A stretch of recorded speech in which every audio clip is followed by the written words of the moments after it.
Welcome, everybody, for the FIBA U19 stream. Thank you for bearing with me. It's a little bit difficult to organize some of the stuff, and I appreciate everybody who showed up when we started, which was obviously on time. I would like to welcome a couple of people. We're trying out a little bit of a new format, covering 10 different players. We're covering people who are in the 2022 and 2023 drafts and no returning college players, mostly because we've either covered them during draft prep or there's a huge college sample for them. So we wanted to focus on some new names. So the Matherins, the Jaden Ivies, we set them aside for the moment. We are going to obviously talk about them in the year coming forth, but we want to take this moment to bring out some new faces. And speaking of bringing people out, I would like to say hello to Robel, to Jake, to Brian and Ignacio for joining me today. How are you guys doing today? I'm good. I'm doing great. About my Canadians. Happy to be here and talk hoops. All right. Well, the way that we are going to do this is we are going to do it one at a time. So we have everybody on one screen, but we are going to handle this one at a time. So our first player up is, I believe, Chet Holmgren. Are we getting? No, we are not patching this in. Give me one moment. There's always something fun as we get on. So what is everybody's priors with Chet? I'm not having the title screen show up. Give me one moment. So Chet is, we say in 7-1. Is that the estimation that we have for everybody? Yeah, I'd say 7-1's good. Yeah, cool with that. So 7-1, we will say 190 pounds. 180 if that. Okay. He's next year's draft year.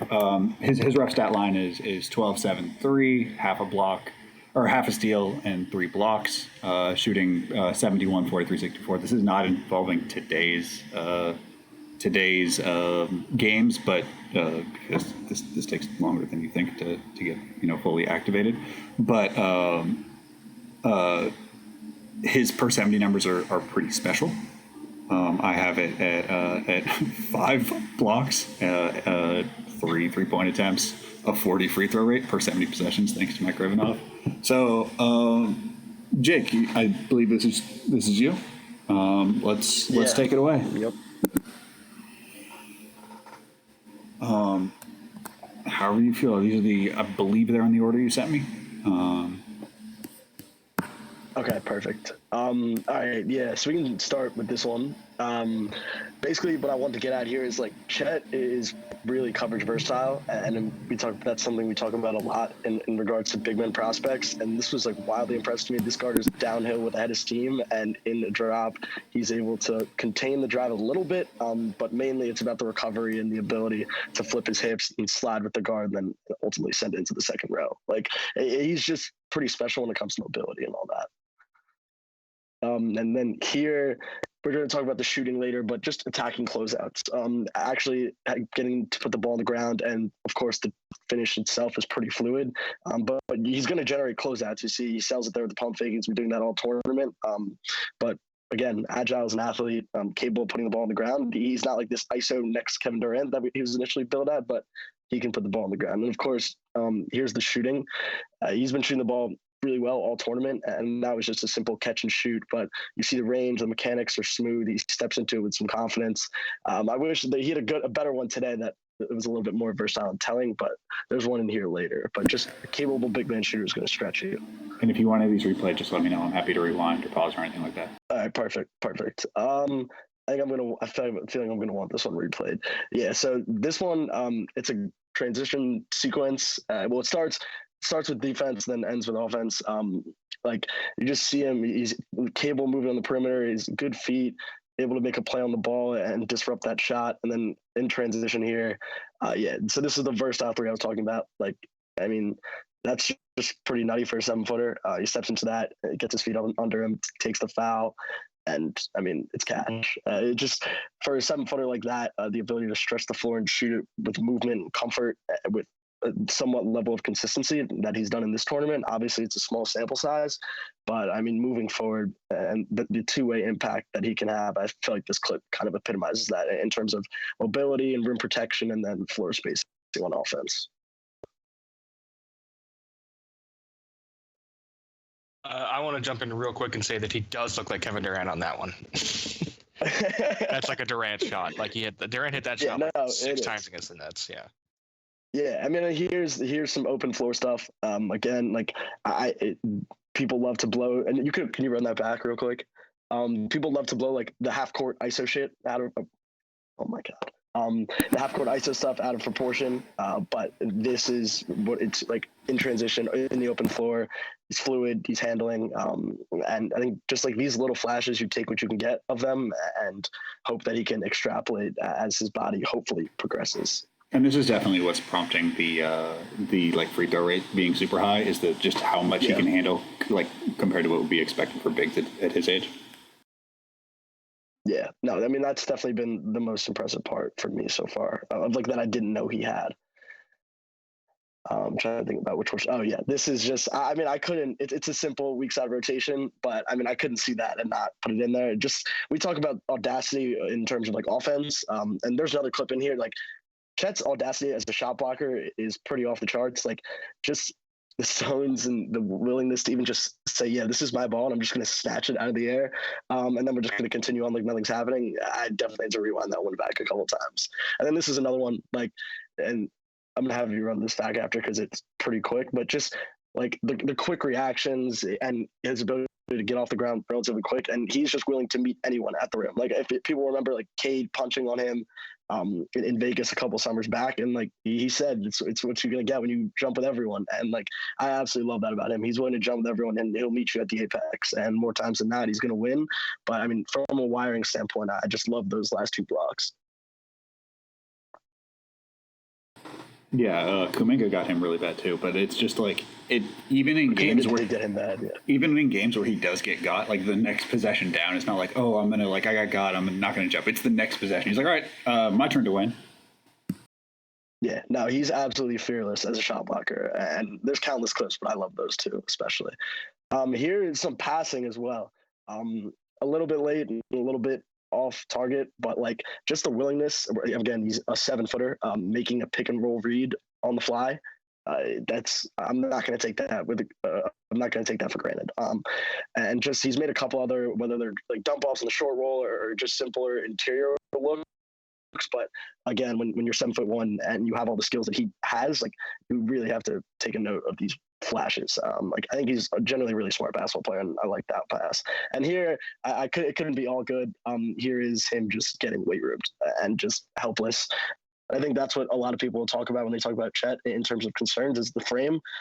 I don't think it hinders him on film as much as some people think, but like, again, you're going to have the people that say, how's he going to guard Embiid? How's he going to guard insert behemoth and offensive-minded NBA center? But like the reality is no one's really guarding them.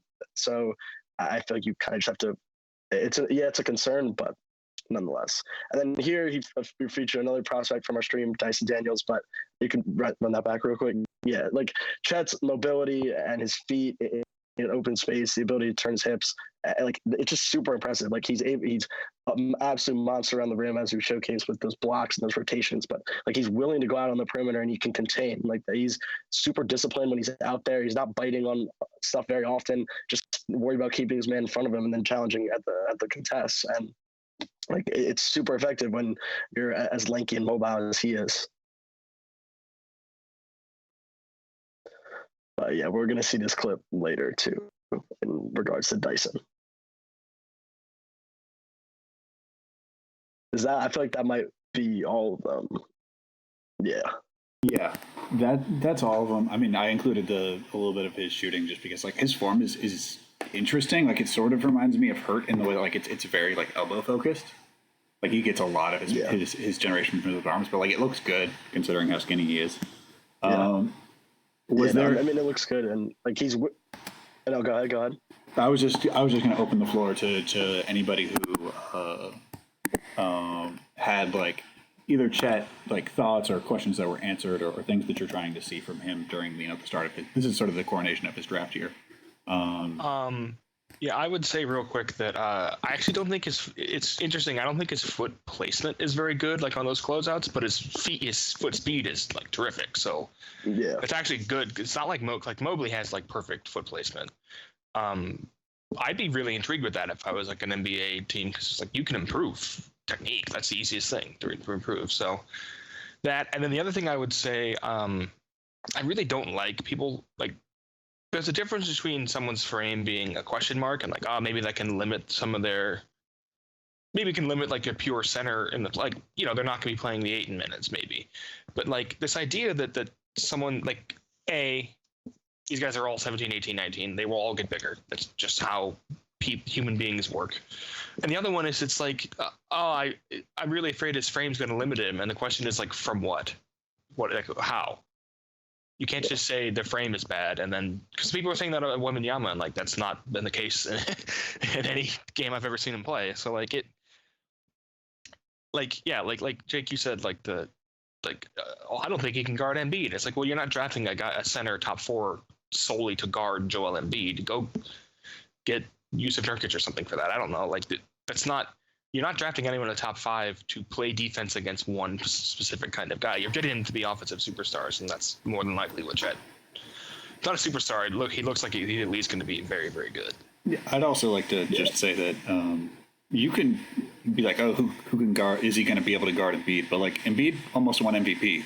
The story is that no one in the NBA currently can guard Joel Embiid like once.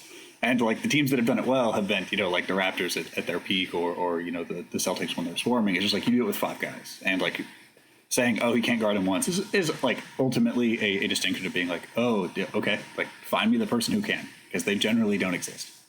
I wonder. And like, by the way, what I will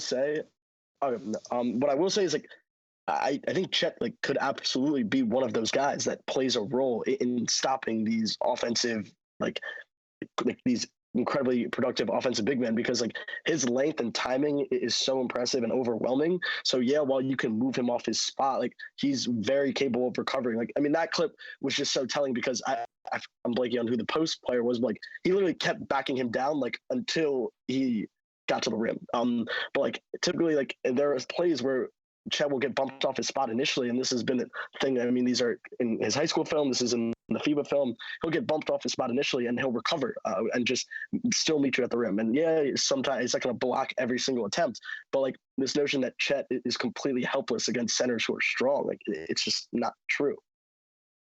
And also, to me, the notion that just because he's 7'1", he will necessarily need to be at the 5 and playing under the rim. With his ability to space the floor, you can have, quote unquote, an undersized big who is maybe more strong, like defending those and beat those Jokic 1-on-1. And then getting Chet from the weak side, helping and using his length, which to me is like the most impressive thing, both on offense and defense. So at the end of the day, I don't think there's too much value in say, oh, who does he guard 1-on-1? And maybe we can think more of, okay, what is the ideal scheme for him to be a defensive positive? And with his length, his ability to rotate for blocks, and just his ability to disrupt plays, I think he's going to be a defensive positive no matter if he guards Embiid, force, or, whatever his position ends up being. Yeah. Ignacio, Peter, go ahead. I have one thing.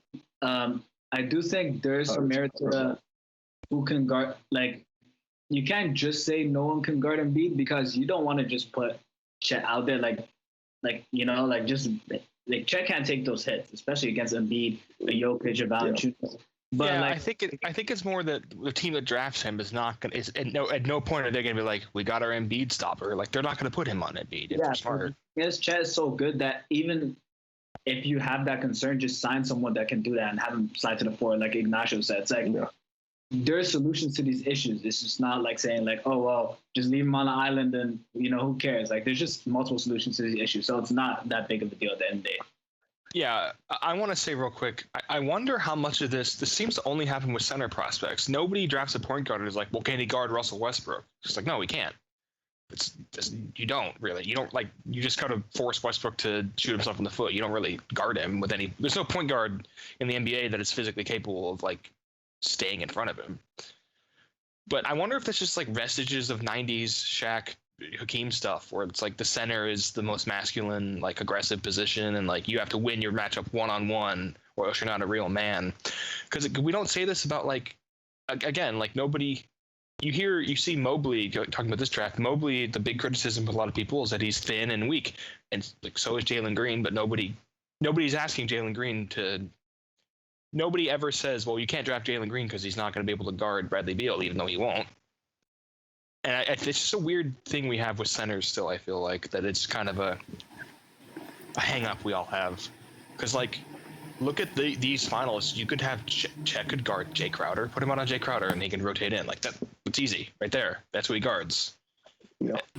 I mean, I will agree. I think there's a combination of aesthetic bias of, just people seeing this massive human beings at center and thinking that every center needs to look like that. But also a recency bias, because I think people see teams thriving with an Embiid, with a Jokic, and say, okay, every center in the NBA needs to be like this because our last top two MVP candidates look like this. So I don't know. In 5 years, when we have the Wenbamyamas and the Chet Holmgrens taking over the NBA, maybe people will start to think that centers look more like that than the Embiids and the Jokic and etc. Yeah. So we got to keep this moving because we do have 10 prospects, go ahead. And I think we're going to touch on some of these points. Not that Chet isn't fascinating, but I do want to keep this pushing so we're not sitting on 4.5 hours. I think the last thing, and I think real quick, I have one more comment about it. The frame is the reason why Chet won't be the best player in the NBA. The frame is not a reason why you wouldn't draft him in the top 3.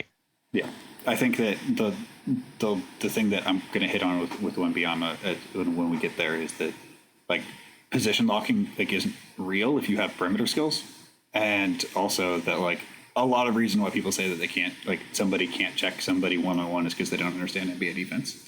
So because that's just not how defense works. So I would like to move us onward to Ryan Nembhard. So Robel, you are our Canadian expert. Our Canadian the specialist. Talk to us about Ryan Nembhard. Talk to us about priors. Let's get into it. All right. So the first thing is he's definitely not 6 feet. I use media heights. I use media heights for all of these because if there were questions and I was like, you know what, I'm going to take the official stance. I crowd like the wingspans aren't available for everybody. If I couldn't find something like that a company was willing to stand on, I didn't put it in. So like I found some media outlets that I was like a +2, and I was like, okay, that's fine. But if it was just like a guy said to somebody it was like +7, I was like, I'm not trusting a guy here. Yeah, no. So my best guess is like 5'10". That's like my safest one. I mean, Nembhard has been like, just like his brother's been like raised to be a game managing point guard, but he's also been talked about like he's going to be better than his brother. I've always disagreed with that, even with the big athletic improvements that he had coming into this season. We also saw in Mount Vernon, we're all like freaking out that I was like, how is this guy like being able to, do cock back dunks and stuff now? It's like that part has been the most interesting about him. He's a solid shooter. He's not a great shooter. This is like the best he's ever shot that I've ever seen him. And but like the main thing is just to see like how he like once you like grow taller or improve aesthetically, you kind of have to relearn how to play basketball. And it's kind of been interesting to see how he harnesses his new athletic gifts. All right, so the first one here, sorry, okay, he gets a screen here and he changes pace twice. That's been the biggest thing I've seen. Like his being able to change pace has been very impressive to me all year. And I like this pass especially. Nembhard misses some passes, but I like the functionality of using the left hand here, because if you use the right hand, it would have definitely been a steal. So we see it again, changes pace once, then changes pace again, gets a blow by, uses the left hand here, and gets a perfect dump off. I like how he got it to Zach instead of the corner, because even though the tag man was there, Zach sealed him off. So you just got to throw that interior pass sometimes. All right, here again. Here, this is just a small guy syndrome. He gets a corner pass, he drives, and he has to stop because he's too short to make that pass. Then fakes it to Matthew into the reset, and still gets it to the corner. So even though he's small and he's gonna have those issues, like every short guard is gonna have those issues. Even Sharif Cooper, and he's like an amazing passer, but him being able to figure out these problems and overcome them is very interesting to me. And it's a way to combat these issues by just being creative. Like we see here, he's just faking off that pass. So I will say that he's shooting like 5.5 threes a game, which is the most I've ever seen him shoot, like just in terms of volume, not in terms of percentage. And like, it's weird how many shots he's still passing up. Like this, for I think most other point guards in like, there's one other one who would not have shot this, but like most point guards are taking this shot. The closeout is not particularly close, and he still drives. I'm curious, like, what if you think that like this is how he is now, that he's going to take these, like, I would say like he's probably in the mid 30s for his like 3-point rate, but like does he have the wiring to like just start, if he can really shoot, just like getting shots up? I think he does. I think it's a difference between like just balancing out. He got this newfound rim pressure and can really like blow back people. So I think it's just balancing out the taking threes versus getting to the rim and getting paint touches. So I definitely think there has been instances where like we'll see later where he like is isolating players, and if they give it up, he's definitely pulling up. So just think about it.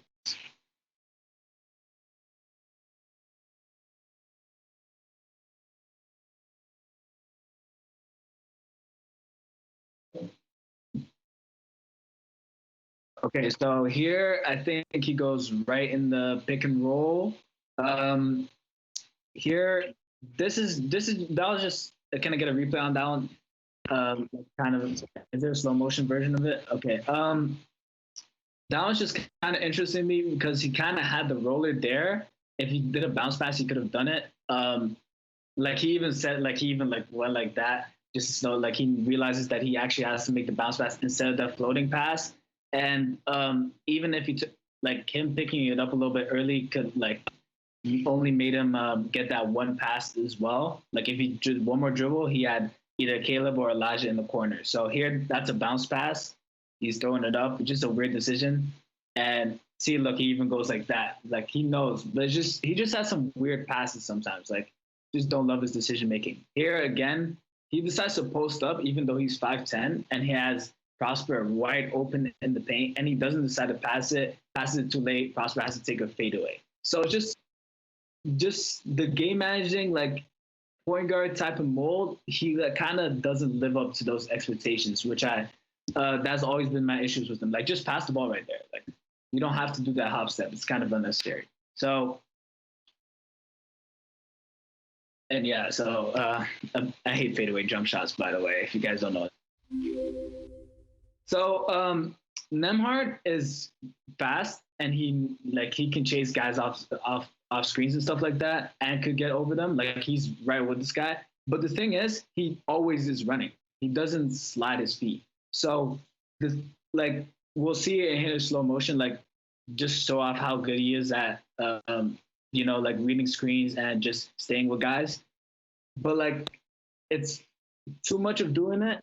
It's just like it's hard. It's like being in recovery mode, right? Like he always has to catch up to the guy. See, here you got to slide and take away the pass to 14, but he doesn't do that, and he can't contest the shot because of it. So it just has to be more technical. It can't always just be running people off screens and stuff like that. So here, like no contest there. It's also because he's a little bit small. So I think this is. I don't.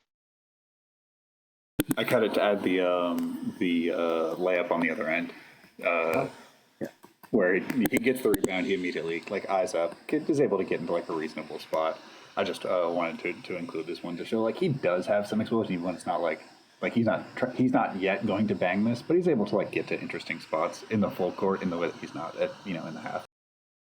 Yeah, I definitely think him playing in transition is going to be one of his biggest strengths going forward, just how fast he is. So here he, like, this is just a contact issue. Like, this is more of a finishing craft to me than, like, vertical explosion. He's also, like, obviously small. Like, we all know that. Like, I don't have to keep saying that, honestly. I'm going to shut up about it. But here, yeah, he drives, and, like, I would rather have him use his 2 steps instead of the hop and the what's it called, the shoulder bump, because like he like bumps and he gets like no separation, so the guy still contests. So like that's my biggest issue with his finishing. Like here he just bumps while doing it. Like you don't have to bump and finish too. Like bump the guy really hard with your momentum, and then you can just get an easy layup. So I'm not sure this is my clip. Oh, I think this is in transition. Yeah, here's the same thing. Here he does use the 2 steps, but the bump is a little bit too weak. Feels like he's kind of like, he did it just like, I'm going to just do it just to do it. Like he didn't do it with any purpose, really. And that like shoulder bump has to be in like their midsection. Like it can't just be a bump just to carry the ball. It has to really be a bump because he needs no contest at the rim for him to finish because, like we all know, elephant in the room here. So, yeah, also left hand could help as well. It doesn't really use that either. Do you think that he's a strict 2-foot finisher? Because like it seems like the 1 foot is more of a challenge for him, like from the games I watched and like the Nembhard experience. He just doesn't have to take that many like drive and create off one, and it felt like he was a lot more comfortable on 2, like with the hop steps, with the pro hops and stuff like that. Yeah, I would agree. I haven't thought of analyzing that part yet, but it makes sense. Like just based off how he's approaching these. So here he gets a switch in the pick and roll, and like Nembhard, he wants to put him in the torture chamber, and here like I said before, like if like he's been driving past bigs and guards like the whole game. So they're scared of his rim pressure at this point, and him, just getting that runway, stepping back, just shows that like it's kind of a pick and poison strategy in how he approaches it, especially with his newfound burst. So here, I love this pull up right here. Just I like his mechanics. I don't really have a particular issue with them, and he's like I would say he's a slightly above average shooter. And I think we get an ISO here again. I think he gets it back here. Does he? Or yeah, he's about to. I just included the whole thing to show the. Oh no! I guess I cut this word. Yeah. Sorry. This happens. Oh, I wanted to include this just because, like, to me, this is the thing that that really jumped out in my own viewing of it.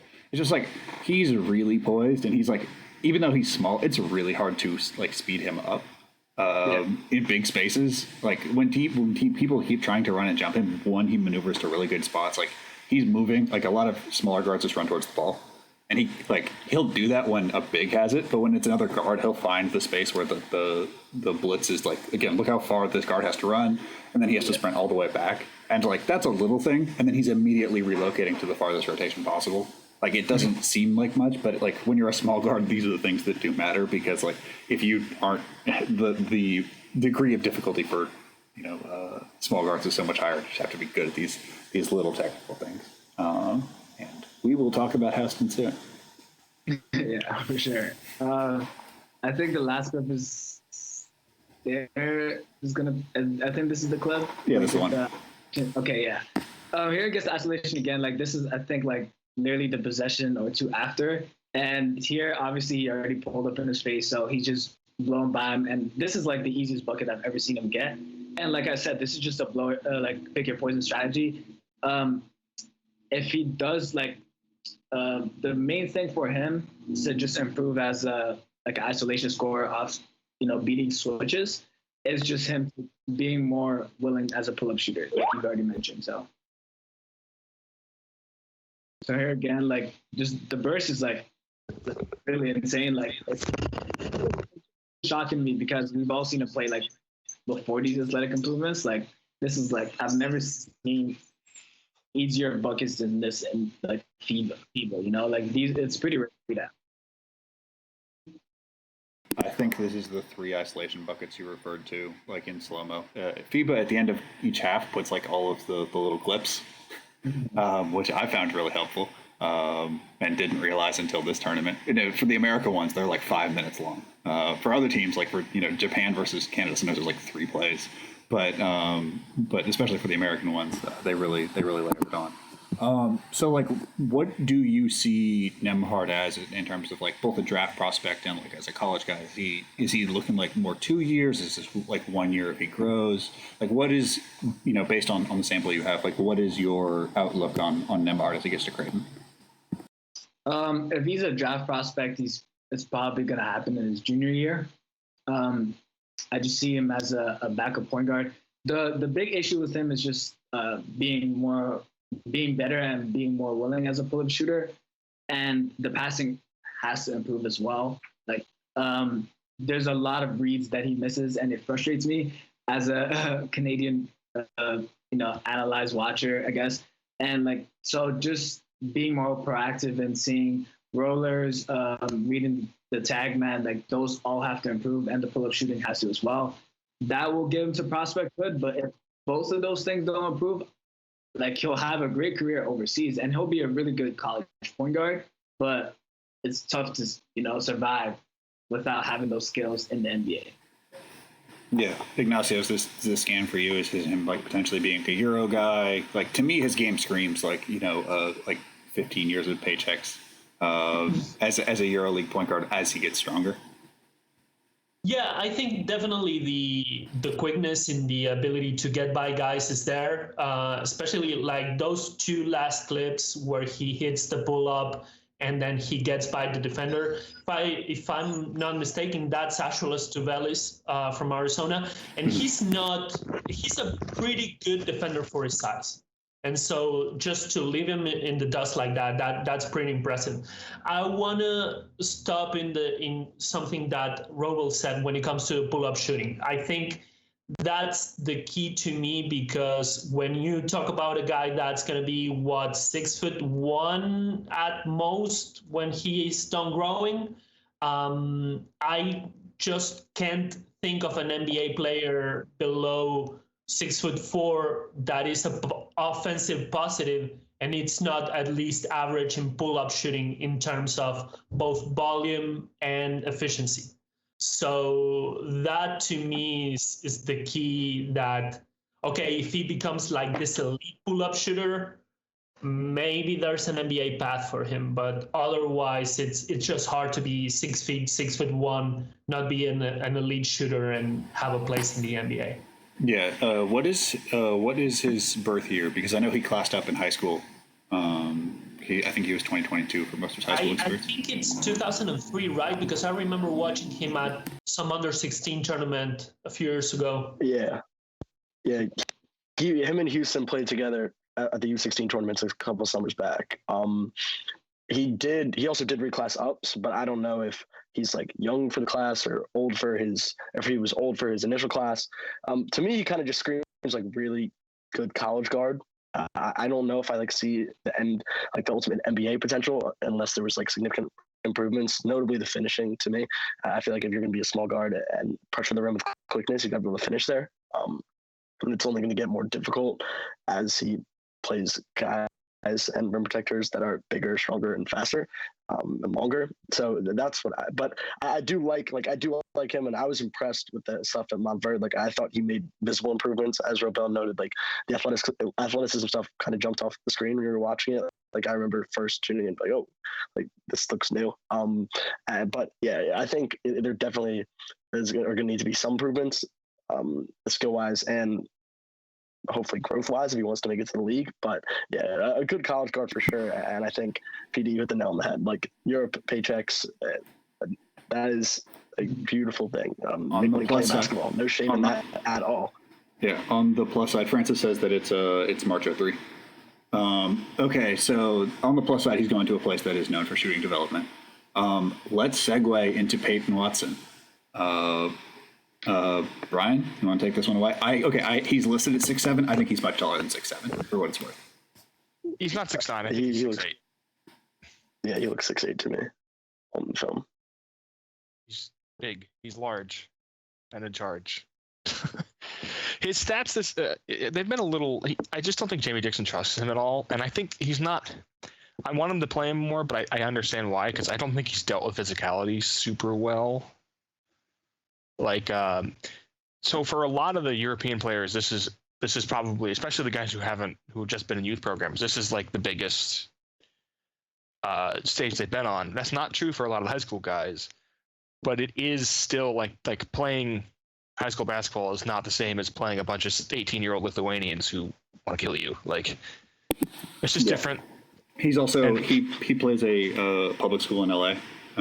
So this is like, I mean, I've watched every one of his, like every Peyton Watson high school game for his senior year has been on YouTube. I can't recommend watching them enough. I have a whole bunch of clips I wasn't able to put in here that I would love to get into at some point on a different stream. But like he has yet to play what I would say is like elite high school competition considering. Mm-hmm. So this is his like highest competition that he's had in like 14 months, 18 months.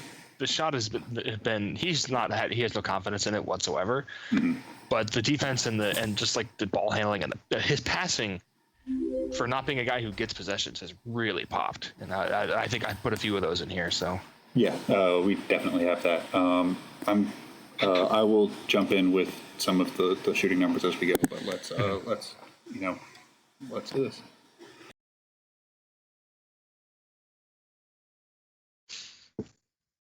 So this one I think was one of his rebounds.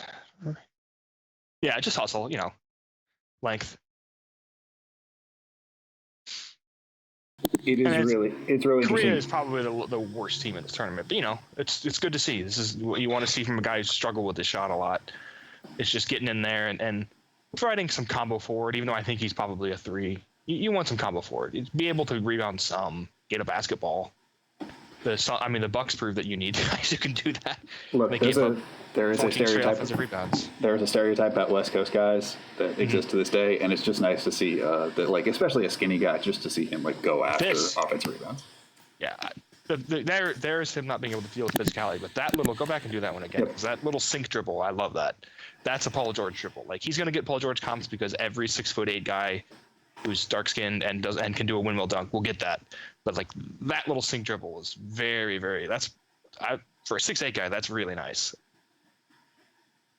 To me, he's closer to I saw in terms of I know Cam Reddish got that a lot. Like Cam was much more advanced than Paul George, a super late bloomer. Watson is closer. Also, that Watson's identity in this tournament has been effort and just being a terror in transition. That's probably a foul, but that's a borderline call, so I don't mind that being called. He's not gotten calls either, but that's not really been. It's not like Team USA needs help with the refs. So here he is shifting. Look at that block.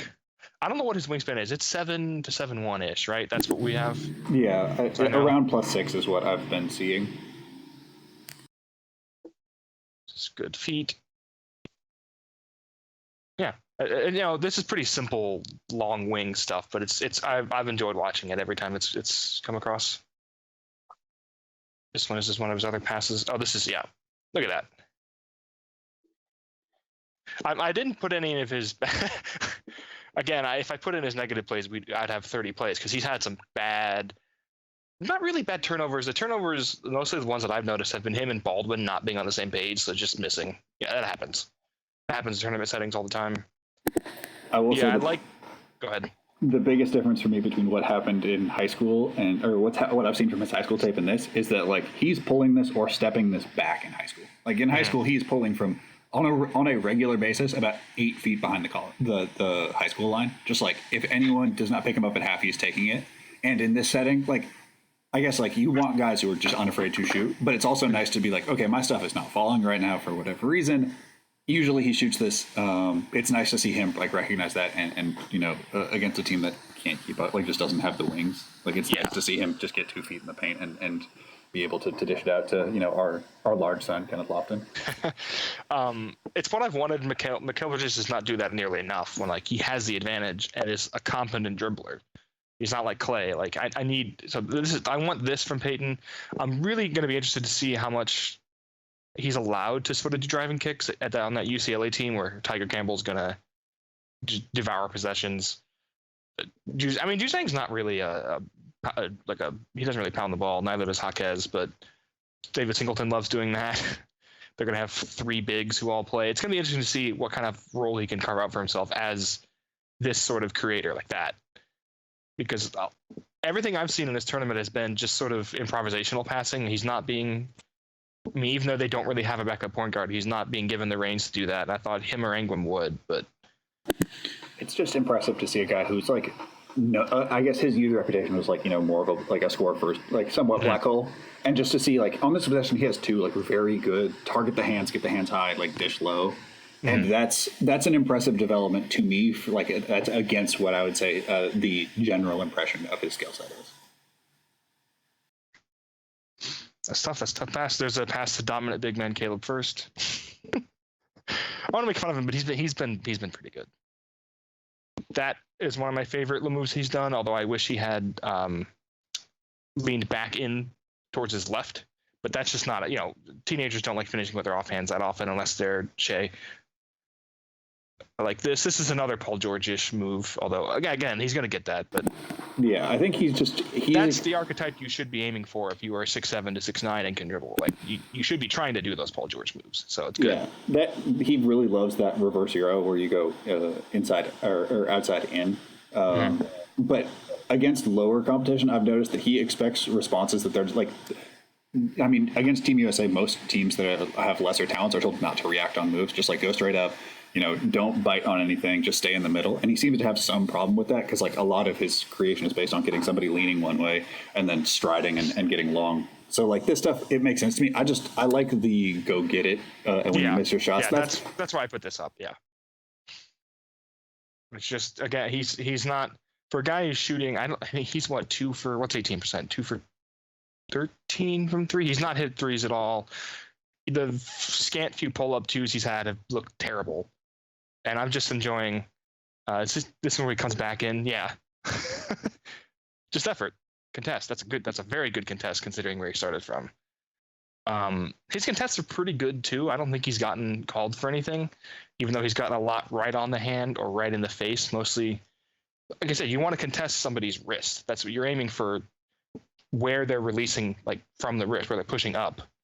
And Evan Mobley is masterfully good at that, as we've seen this year. Again, Mikal Bridges is good at that. Klay Thompson's pretty good at that when he plays. That's a good contest for considering where he jumped from. That's all you want. He is 2 for 11 from 3. 2 for 11. Okay. He plays 13 minutes a game roughly. But the thing to me that's like really stark is like, we all watched the U19 with Zaire, where Zaire was playing like less minutes, but like Zaire wasn't doing that in terms of effort. And like Zaire just had a similarly like rough like shooting run. Most people do in FIBA just for whatever reason, like the gyms are weirdly shaped and like the lighting is strange. That didn't continue anywhere else. Yeah, but like Peyton is getting it back in a different way that like to me is the most inspiring part of it. There's another. Oh, this is another one. Yeah, this is another nice pass. Basic stuff, but again, like it's all reactive passing. It's none of it. He's not getting those I don't want to say garbage assists, but he's not getting sort of system assists. Yeah, like I think Chandler's passing has been very good, but like Stratzel had 10 assists today, and I would say 4 or 5 of them are just the ones you get from playing point guard. It's good effort. And Turkey, he definitely had problems. Turkey definitely, they bodied Peyton up a little bit. He was having some problems. This is my favorite possession. This is anybody. mine. Just devouring these possessions. It's comical. Like this is so. This is like what you would dream of a guard who's having a little bit of trouble, or a guard wing who's having trouble shooting. He's like, what do you want him to do? I'll just dive into everybody and use your length to fluster them. Just like they run a weave and get absolutely nowhere, and everybody has a panic attack. Just awesome stuff. And you can see he almost forces two guys to run into each other, then almost forces a steal there. His foot placement is very good, I would say, for a defensive wing. This getting skinny on this last pick and roll is perfect. You can see him. The reason why I love is like this one, he gets kind of skinny. He gets bumped on it a little bit. And the second time, the big comes back to hit him, and you watch him check, and then he steps through hard. Like that big step right there is how you teach it. Using his pelvis to force space is that's hard to do. It's not something a lot of wings are good at when they're 18, 19 years old. So that was one of my favorite possessions of the whole tournament. I watched that one 5 or 6 times. Is this his just dunk one? I think it is. Yeah. Again, still get knocked down. Has a bit of a landing problem, but it's not young Cole Anthony bad. But like if there's stuff in there, his legs do fly out, and he does have some unstable landings. Yeah, I guess that's just physical weakness. I feel like, or not just undeveloped, but good stride length. Shout out to Kenneth Lofton for the screen assist. I think we can all this should show up on a stat sheet. Mm-hmm. Shout out to Kenneth Lofton for almost suplexing Adem Bona that one time. That was fun. Just look at this. Just boop. Just a nice little pick. Julius Randle style. Yep. Get somebody else a dunk. Rudy Gobert would smile on that screen assist. No, he wouldn't. He doesn't smile. And then I included these two. This is just a bit of the jumper. It's the this pull up, and then I went and found the this is the last clip that we had. I went and found the alternate side replays of it. He has a bit of the crossbody hook. You can see he dips down. It's not super far out, but it's not. It's a little bit out there. He has some issues with shooting going to the side. Unfortunately, it's a little like Vassell to me. Yeah. You can see it's over there. He has some. The thing is, I think he's a much better shooter off the bounce just because he needs the rhythm. Mm-hmm. But he hasn't had the possessions really. He's gotten very few ISO possessions this entire tournament because I don't think Dixon trusts him. Which again I don't like, but I'm not. He's been giving more minutes to older guys or like Ingram, who's just sort of a steady, solid wing.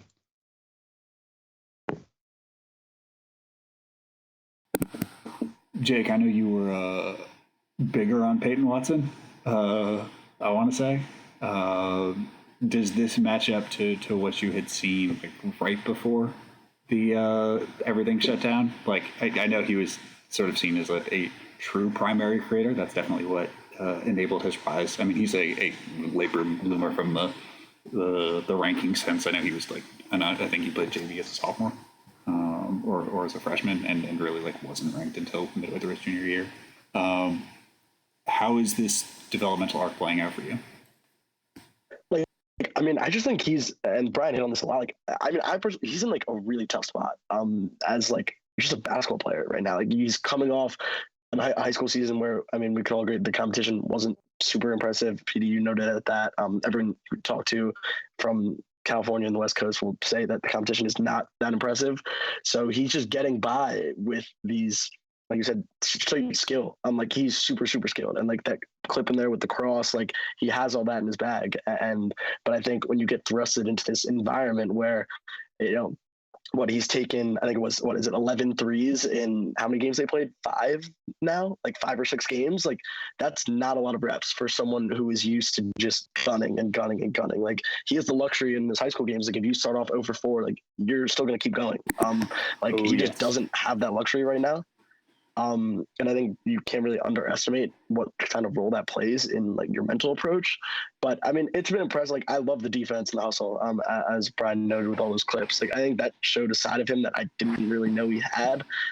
He has some fire to him, but of course, like, he really has struggled with strength. And I think like that's something that I didn't take into account last year with like PJ Boston and the pre-college sample, and then translating to college. I'm not saying he's BJ, but I just think it's worth noting that like he is really struggling with physicality, and like even on that clip with where he got the defender with the cross, like he still had to finish around the rim and got bumped off his spot. But yeah, I think this is a really like interesting role, and like it's forcing him to do things that I'm glad we get to see him do, but it's also putting him in like very tough position. Yeah, it's an interesting developmental context. Anybody have any last things before we move on to Bona? I wanted to follow up. I think part of the reason I chose a lot of those clips is 'cause that's probably closer to what he'll be doing at UCLA. It's just sort of energy wing. Like, I don't think he'll start, especially not at the start of the season. They're gonna start Tiger, and then they're gonna start the two J's, and then they're gonna probably start like probably Singleton or Bernard, and then whichever big they feel like. You know, they have three of them, so that's gonna be interesting. It's gonna be interesting to see how he might benefit from what a lot of guys this class didn't get, which was that like sort of ramp up playing like, you know, Kennesaw State, whatever, the first week or first 2 or 3 weeks, where we didn't get that. Like, even Cade, like Oklahoma State's schedule was kind of weak, and then we didn't even realize they played Oral Roberts like 2 games in, and Cade and Max Asmus were launching 35-footers at each other suddenly. Like, that was a tough game. We didn't really get that. Like, you know, the non-conference schedule this year was really short. So I'm interested to see how Peyton responds with that, and like what he's able to do practicing. You have to assume the practice schedules this year will be a little more normalized. So he could. It's really like I really feel like he could still go top 10, because these guys like this always pop in workouts, and somebody's going to disappoint too. That's the thing. There will always be some freshmen like. No disrespect, Josh Christopher. Josh Christopher probably still be a good player. Remember this time last year, people were talking about him like he was going to be a top 8 pick. Yeah. Or like even Keon to an extent, like he's not going top 3. That's what some of us have, myself included. And then there's guys who just completely fall face on the map and end up not even declaring their first year. So Peyton is not going to be one of those guys, because NBA teams are going to see this stuff and like. It's just not. He's gonna go. I think he's gonna be a one and done, and he's gonna be. If he goes anywhere outside 8 or 9, I think he could be a real steal. Yeah. I mean, a thing I will say about LA guys is like, even though he hasn't played like a lot of games, I mean, he didn't really have a senior season until like California delayed it super long. The whole time he's working out with pros, and you can see that in like especially his gathers and like a lot of his moves. You can tell that they've been fine tuned against like professional players, because that's just like when you're in LA, you do have the open run culture where you're expected, if you're a good high school sophomore, to guard an NBA player, which is why we get things like LaMelo Ball and Evan Mobley, who have been having to hone real stuff against NBA vets from a very young age. So Ignacio, tell me about Adem Bona. So Bona is a 5-star ranked recruit in the 2022 high school class. Originally, he was born in Nigeria, moved to Turkey at a young age, and has been a staple for these Turkish youth squads during the years, generally playing 1 year, 2 years up in age, multiple competitions on the same summer. In this year, he's playing 1 year up in age because he was born 2003. And last year, he moved to the U.S. He's playing for Prolific Prep in California. And the last time I checked, he was ranked. Different recruiting services have him ranked in different places. I see him everywhere between 9 and 17 to 20. But yeah, 6'10" center. Really great length, and it was really interesting to see him in this tournament, because after he moved out of Europe, to me he's out of my jurisdiction. He's all yours guys that follow the high school US basketball. But yeah, it was really interesting to watch him in this tournament, even though he didn't get as many minutes as I expected.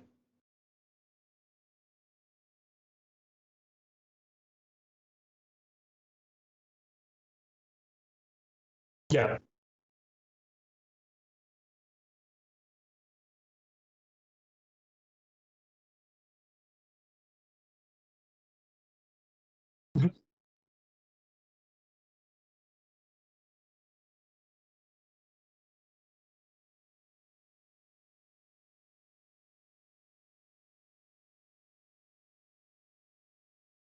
Yeah. And now with the multiple professional options in the States, he could go to any of those leagues. I wanted to start with his rim protection. He got 3.3 blocks per 36 minutes in this tournament. Here he's going to make what is a pretty simple rotation. They gave Harris and Ingram to drive middle, which is something that you shouldn't do. And with very little preparation, Bona is able to meet him at the top and completely erase the shot. We're going to see another block after that, but what I like about him is just his timing and his ability to make his presence felt. Here we have some pick and roll coverage. He's going to drop a bit in the coverage, but still going to really give good presentation there. So what the guard sees after he comes off the screen is Bona, so he can take a pull-up, he can drive to the rim, and then he's going to help and block the shot. Again, really explosive off a standstill and, can play above the rim pretty easily on defense, and I think that's the biggest selling point for him.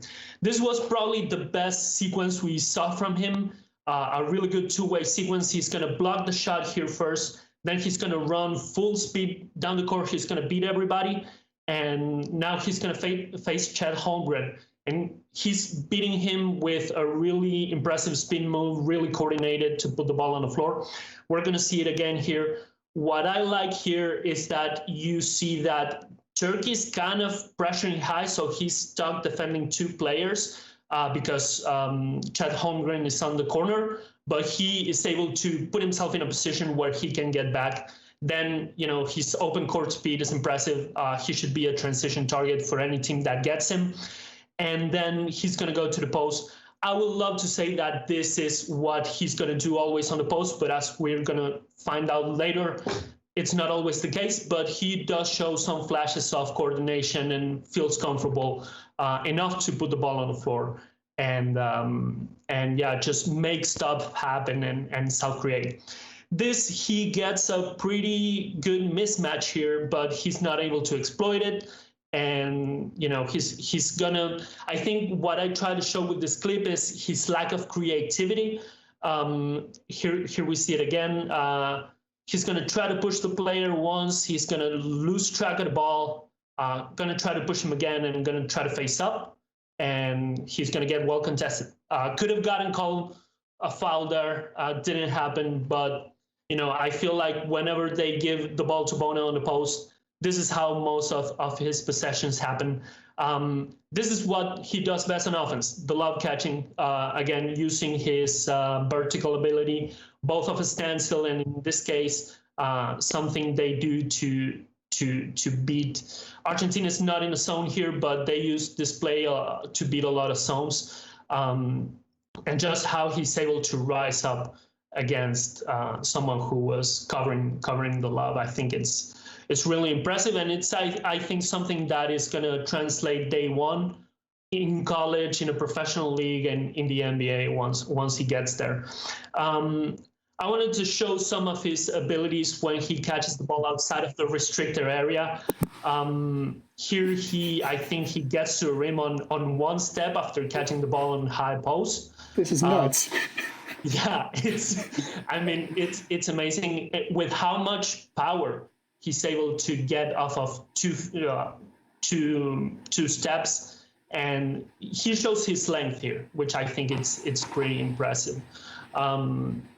And then we're gonna see some of his ball abilities. I think this has something that's been shown on Europe, not too much in this tournament, where he was in a pretty restricted role, but here he's gonna pump fake over Nikola Jovic, which is a pretty good defender in his own right for Australia.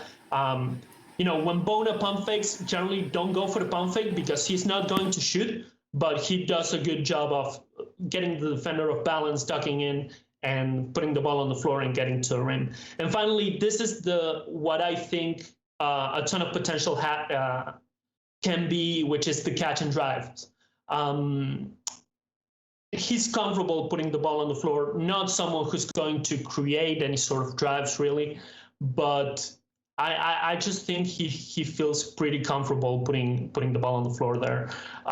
He doesn't contest the shot after that, which is a minus on his defense, but we're going to see it again. I think he does a pretty solid job of getting momentum, getting good bend, and just solid going to the rim. And if he gets those lanes in the NBA or in the professional level, he's going to be able to exploit them. So yeah, that's how I feel about him. Do you I think see? he gravitates to the rim here. Yeah. Is there any chance that he's like a 4 defensively? Like, can you play another big with him and have him like get on the perimeter? Because like some of the movement skills are scary, but it very often feels like vertical. Like he runs in a straight line like Superman. He can, but it doesn't feel like he's sliding that well. Like sort of similar to Nembhard, where like Nembhard can run, but when you put Nembhard in these slide situations, you don't always get the exact same results. And with Bona, like when I watched him with prolific prep, like sometimes they're on the triple post offense, where he's not like even if he is on an island defensively, there's 2 bigs over top, so like any mistakes do get punished. And I was curious, both from your priors with him internationally and in this tournament, like, is there any chance that he could turn those movement skills into some like lateral stuff on like strength-based 4s? I do think he has the tools. Like you said, I think his ability to, move his feet is pretty good. I think he's really coordinated. I don't think he's ever been put in that position. So that's number 1. And number 2, I just think he naturally gravitates towards the rim on defense. Like that's where he feels comfortable. So I think coaching is going to have a big hand on this, and getting to a coach where that pushes him to face those situations. I think in that case, he can become a really solid switch defender. The tools are there. I just think he's more comfortable gravitating near the rim, and I don't think any coach has really, at least in Europe, put him in that situation where it's like, okay, you go defend outside. Especially Turkey, not in this tournament, but in a bunch of previous tournaments, they run a lot of zone, and they put Bona like as a defensive anchor. Don't move from here. We'll give up as many threes as we need. And yeah, that can work in a under 16, under 18 tournament in Europe, but when you go to the under 19 World Cup, it's a different thing. Anybody else here seeing him at Prolific or in, like, I don't think he's playing AAU, is he? Jake, you might have a little more insight into that. I haven't seen him linked with any AAU teams. Yeah, but I could be wrong. I'm not sure. That guy, I just can't imagine. Just like, he's so big, he's so strong, he's so fast. Imagine if that's your 9 a.m. game on some Sunday. and the best part about it is, like, I know he's getting up and like he's like calling out defensive coverages. He's sprinting up down the court. Like, that's what I love about him. He plays so hard. Like, and it's a pretty like wicked combination when you have like freaky tools and just a never-ending motor. And like some of those blocks are just nuts, and like the movement skills, as you hinted at, PD. Like the offensive, I haven't watched a ton of them, honestly. Maybe I've seen one Prolific prep game, but like this is basically my first viewing of him in full games, and like the offense seems pretty raw. And I think like Ignacio, you were kind of getting at that with some like the post-up clips where it's pretty one-dimensional and not super advanced, but like, man, he's a pretty impressive baseline in terms of skills and movement skills and wiring. And Bago in the chat noted that he played for We All Can Go with Mikey and Livingston for a minute. I want to say real quick, the fun thing about Bona is I think until the Canada game, Team USA did not really face anyone who was their match physically. That's how it goes, especially new tournaments, except for Bona. Like Bona was he was also like talking smack the entire game. Just like, yelling at anytime he blocked a shot, he was yelling at the guy who shot it. Like, what are you doing?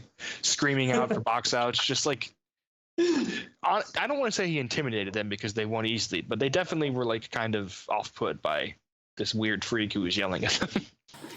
Yeah. In English. I think you don't expect that. Maybe some. I'm sure some of those guys have played against him before, but like I don't know if you expect to come as this 18-year-old to come to Latvia and have a huge guy yelling at you in full sentences, calling you weak. Which is part of why I think Lofton body slammed him.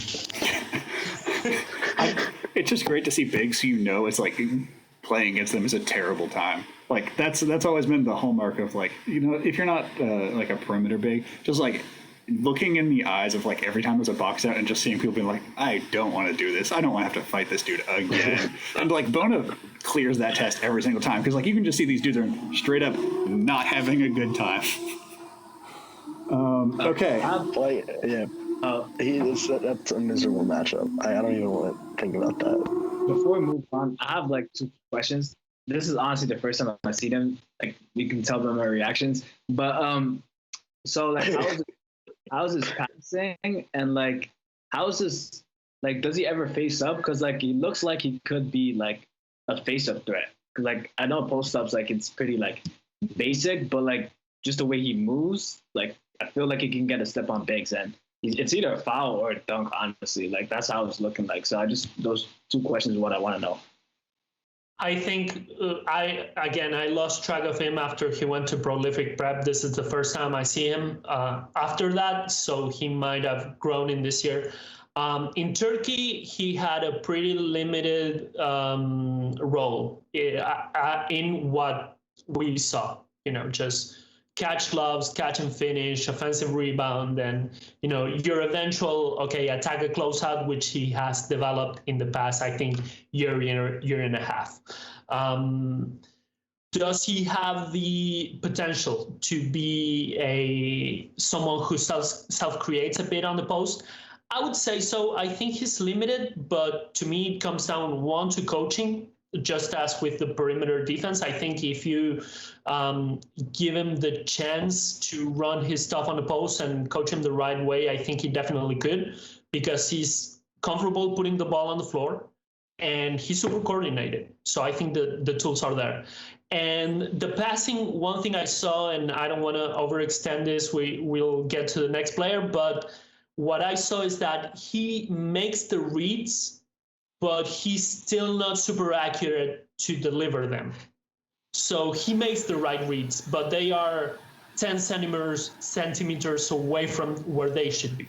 And to me, the most important part is that the player is able to make the read because the touch can be developed. So who knows, maybe there's some potential of passing there, but he's still on a really early developmental stage, and you're going to have someone who has more turnovers than significant passes at this point. Yeah, I'd say that he's more of a face-up big in theory. Like when playing with Prolific, like he faces up to look for those high lows. But like I don't think that if you were to play him as a 5, I don't think that he would be making like face-up reads across the court. He's kind of just looking for 2 or 3 passes that he sort of figured out. It's a process. Like he hasn't taken a 3. He gets hard closeouts, which is interesting. But I think we're a couple of years away from him like expanding that area.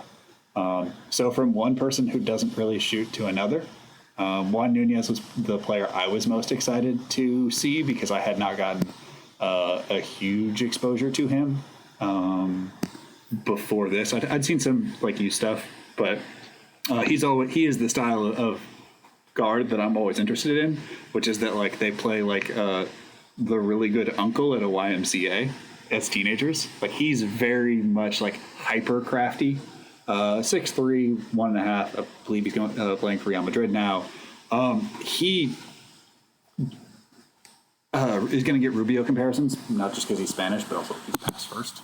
And this was like my first long-term exposure. I watched all the Spain games. he's number 6 for all these in the Kobe 5s. The thing that jumped out is like he has quick hands. His feet are okay. I think he wants to be a bulldog point of attack guy at heart, but I don't think he has the laterals for it. And a lot of times it just comes down to how fast his hands are to see if he can rip somebody. Sometimes it works, sometimes it doesn't.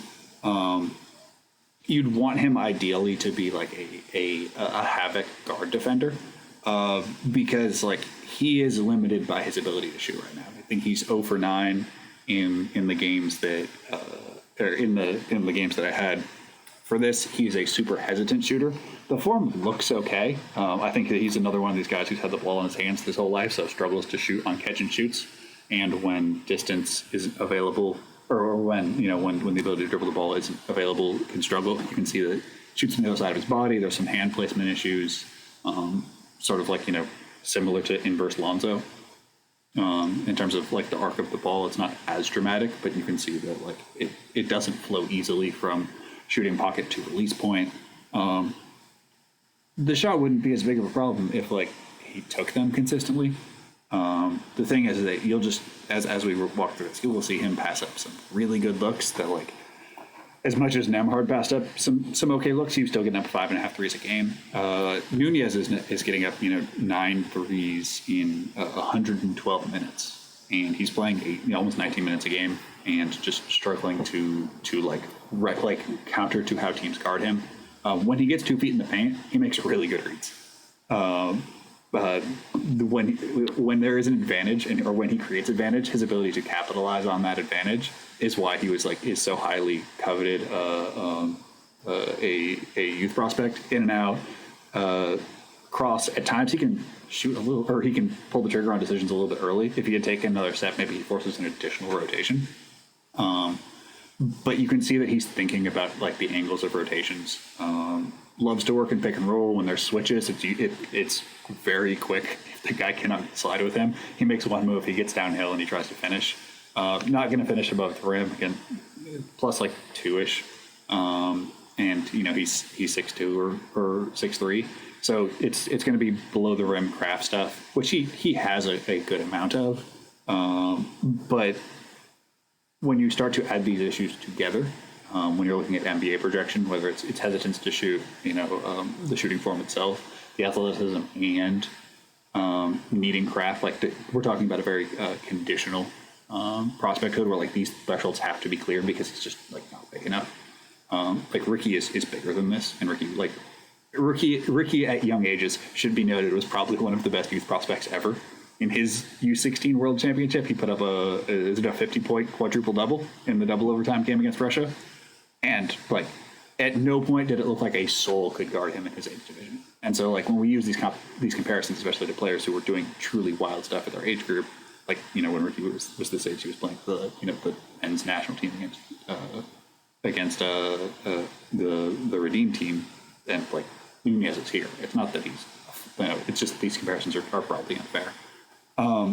As a closeout guy, I think he rises a little bit too much. I think he's much more comfortable defending ones than off ball. Some of the rotations didn't quite read as a guy who's comfortable guarding up. So even if that is a foot speed thing that works for him, it's a matter of getting that comfort.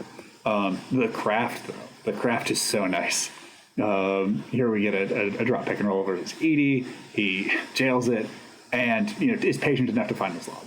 The problem is that he's also patient enough to find his lob. There should be a better solution available than the one he gets to, and the amount of craft it takes. With guards, I talk about the heuristic and winning simple. And my issue with Nunez is he struggles to win simple unless it's one-on-one versus a slow-footed big. When he's on islands against guards, he can struggle. That being said, really high feel, super creative. Here just jumps a coverage that when they don't really see him coming. Able to go behind the back and transition. There's a lot of really interesting stuff that I think works best when he's playing his age, and when he's playing up, this stuff doesn't quite hit because teams can create walls and really give him counters that he doesn't have the answers right now. And that's sort of my worry, is when he does win easy, he looks like one of the best prospects in his age. But in this tournament, I think that the reality was that he struggled to win that level of easy. And I think it's just because he's playing up without an advantage that like somebody like Jovic or, Elijah Fisher, like they have things they can lean on. And craft only works so well when you're a little bit more physically or you're a little bit less physically gifted. Like this is, just not the sort of thing you want to see out of a young point guard where he has to take all of these moves and has to take all these pivots. It's great that he has it in his bag, but the fact that he's 5 moves in against, a fine defender for Australia, but not fantastic, is a concern that I have and one that he's going to need to develop between now and his draft year.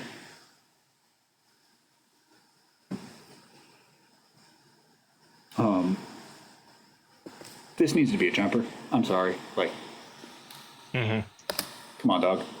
I just soft switch that, and there was no punishment. Defense is fully on. Second time he gets it, passes it up again, dribbles in. Craft. There's a truly wild pass. I have no idea how he saw that one. There's not a perfect explanation. I think it's just elite court mapping. But the fact that it came to that was because there were 3 opportunities to shoot that he was not comfortable taking, and a big concern for me with Nunez is when you watch his youth tape, none of these. There is not a penalty for him passing up shots because he's able just to churn reads and be able to get what he wants to. But playing against bigger, stronger, faster guys, if you don't shoot an open shot, there's no guarantee that the next one comes because you can't just get what you want to. The jumper looks fine, just shoot it more. This is a fine read for the situation. Takes a little dead leg step back as they go for the rescreen. It's fine. Just you cannot be a player who takes single-digit threes across 5 or 6 games. And then here is a slowed down pregame of his jumper. It looks a lot smoother when he has to dribble. Granted, he's doing it at 60% speed because it's pregame and it's really hard to take game speed shots in a pregame setting. But I would say I was encouraged by what I saw generally from him. But there are some really clear areas where he's going to need to get better, not just to be a prospect, but to retain his lofty ranking. The scan for all you guys. Yeah, I mean, this is my first time watching him, so I think I've caught 2 games. I don't really have a good read on him as a prospect, but I love watching this guy play basketball. The craft stuff is awesome. He's so fun. Obviously all the issues that you stated, PD, are very clear and obvious and could very well be hindering of him as a high level NBA prospect or an NBA prospect period. But sometimes I don't want to get too caught up in oh, is this guy a future lottery pick? I know that I enjoy watching this guy play basketball and the craft, the passing. I'm mad you didn't have the goofy leg finish in there. It's on my Twitter somewhere. Nasty cross and right into a same hand, same finish. He's just a lot of fun. That dude is fun, but clearly isn't comfortable shooting. And that brings on a lot of other issues that you got at with those clips and analysis. But yeah, Juan Nunez is a ton of fun to play basketball. And I know that for the next X amount of years, whether it's in the NBA or the EuroLeague, I will always have fun watching him hoop. I have a question. I didn't catch his age. How old is he? What year is he born in? 2004. Okay, that's better. He's 2023 draft class. Okay, that's more optimism.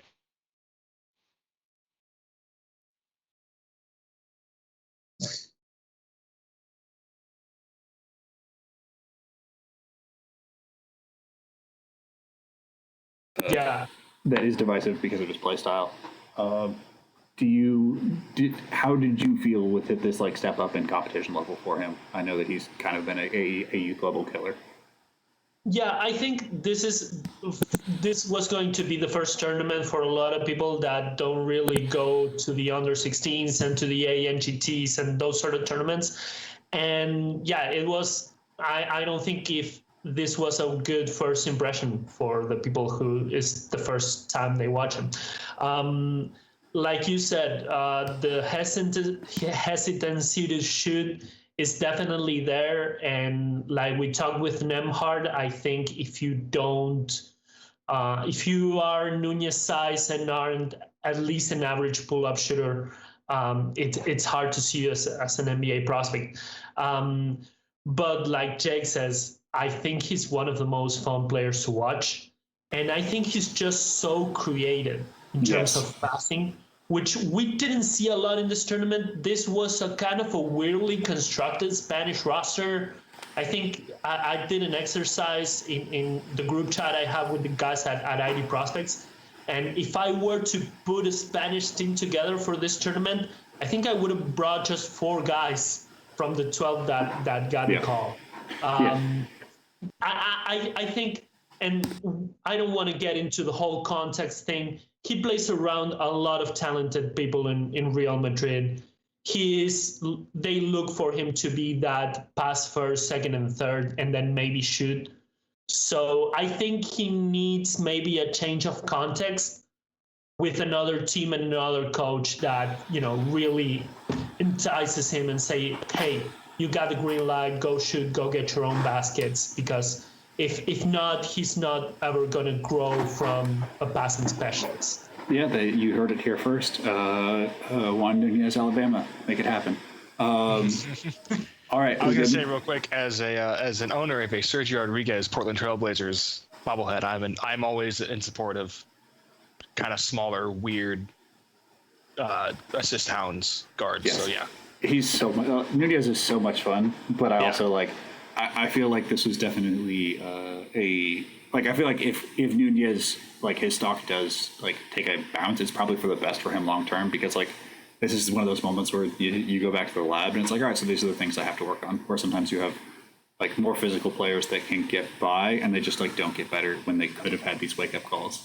We've seen a lot of American U16 and U19 prospects who dominate physically, but the skill elements that they could have taken, they lose prospecthood partially because they just didn't pick that up. And I feel like he's going to certainly have an opportunity to make good on a lot of those.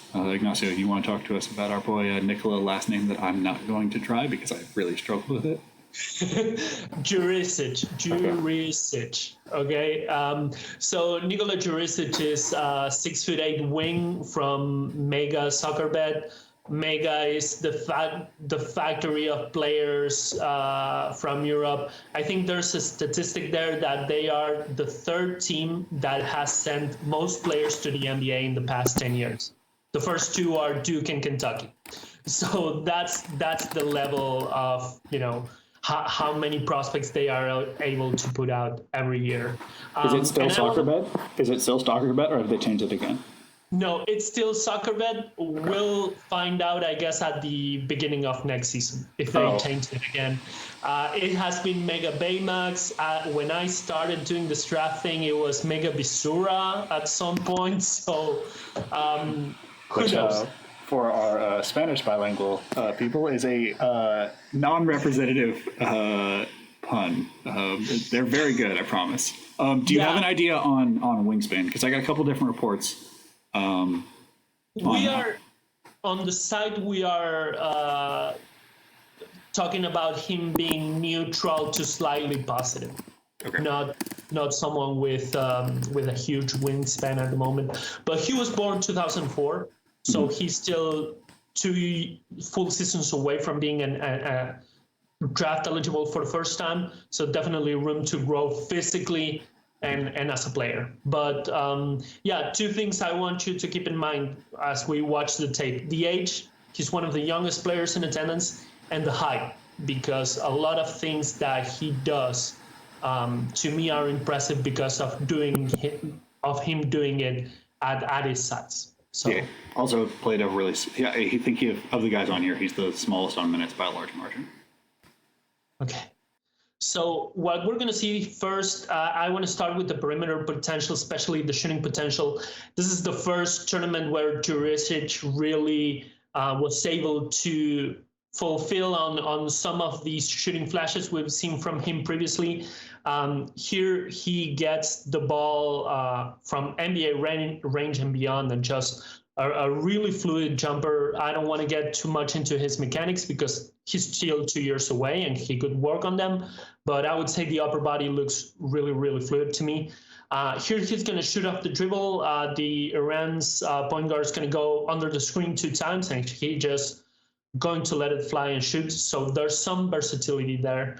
And not someone at this point who, just goes out there and tries to create his own pull-up out of dribbles. But I've seen him do this previously on, your youth tournaments in Europe. So there's definitely the potential there. And when you consider that he's 2 years younger than everyone and 6'8" is definitely impressive, and it's definitely a good indicator for future shooting.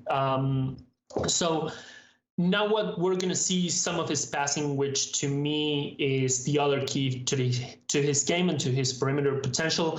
Here, Serbia is going to load up the right side. They're going to run 2 men here, pick and roll, and he's just going to find the perfect window, and his teammate's going to draw the foul. I feel like his assist numbers were a bit deflated because a lot of his key passes were ended up in free throws or in missed shots. But still put a decent number of assists for the amount of minutes he got.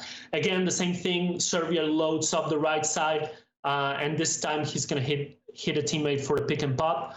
I love how he's able to just withstand the pressure off the screen and just find a window and wrap around the pass and hit the teammate where the ball needs to be. So a lot of potential in terms of half-court passing.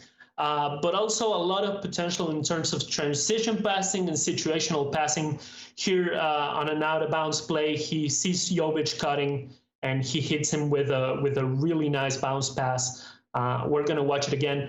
He has a lot of chemistry with Nikola Jovic, both here and in Mega. A lot of Jovic points started with Jurisic just throwing him outlet passes and out of defensive rebounds. So really interesting as a guy that can maybe run your offense in a secondary level and make passes both on the half court and in transition. We're going to see some of his ability to score the ball with the ball in his hands. I feel like he was really limited in this tournament in that area, in the area of driving, and he was better attacking closeouts here. The guard just falls asleep, gets a back screen, and Jurisic takes off with a lot of momentum and is able to finish against contact with really decent hang time. But I would really like to see from Jurisic the ability to, just clear those hurdles and not try to force things like he does on this play. I mean, it's nice that he tries to take off from the mid-post line and try to dunk or lay it up over someone, but not really hitting the wall is not a safe strategy ever, especially when he had Jovic open at the top of the key. So a ton of this sort of stuff and is something that I saw from him, and he wasn't really someone who was prolific at the rim, which is scary at his size. Just 38% at the rim on this tournament and 43% on the entire 2021 season. And here is something that I'm concerned as a driver. He's not really able to, 1, make decisions on the move, and 2, to get by traffic. I don't know if we can run this play back again, just real quick. But what I see here is, so he withstands the pressure on the half court. He's gonna get by his defender. He's gonna draw the help from the strong side corner. He has 2 teammates on the strong side corner and the wing completely open. He could have made the pass there, and that would have been a corner 3. And I think that is where he needs to really catch up in terms of decision making on the move and see things on the move. Finally, the defense. I thought it was pretty interesting that Serbia put him a lot at defending the point of attack, considering that he's 6'8". And I think the best ability here, he gets a bit beat by the point guard, but he's able to recover and use his size to to contest the shot, even though I think a bigger guard would have made it. But he is pretty decent moving his feet. But here we're going to see him just getting blown by and Serbia giving up an open dunk. I won't put this entirely on him because I just think this is one of the worst Serbian teams I've seen playing defense in my entire scouting career. Like, they miss rotations, they don't know where to be, they are awful defensively. But it's true that Jurisic can be, exploitable when he's facing point guards and quicker and smaller players. So I don't think he's going to be able to defend at the one full time. I think it's interesting that they threw him out there and let him try, but I think he's going to be better when he's defending off the ball and guys closer to that 6'8" size.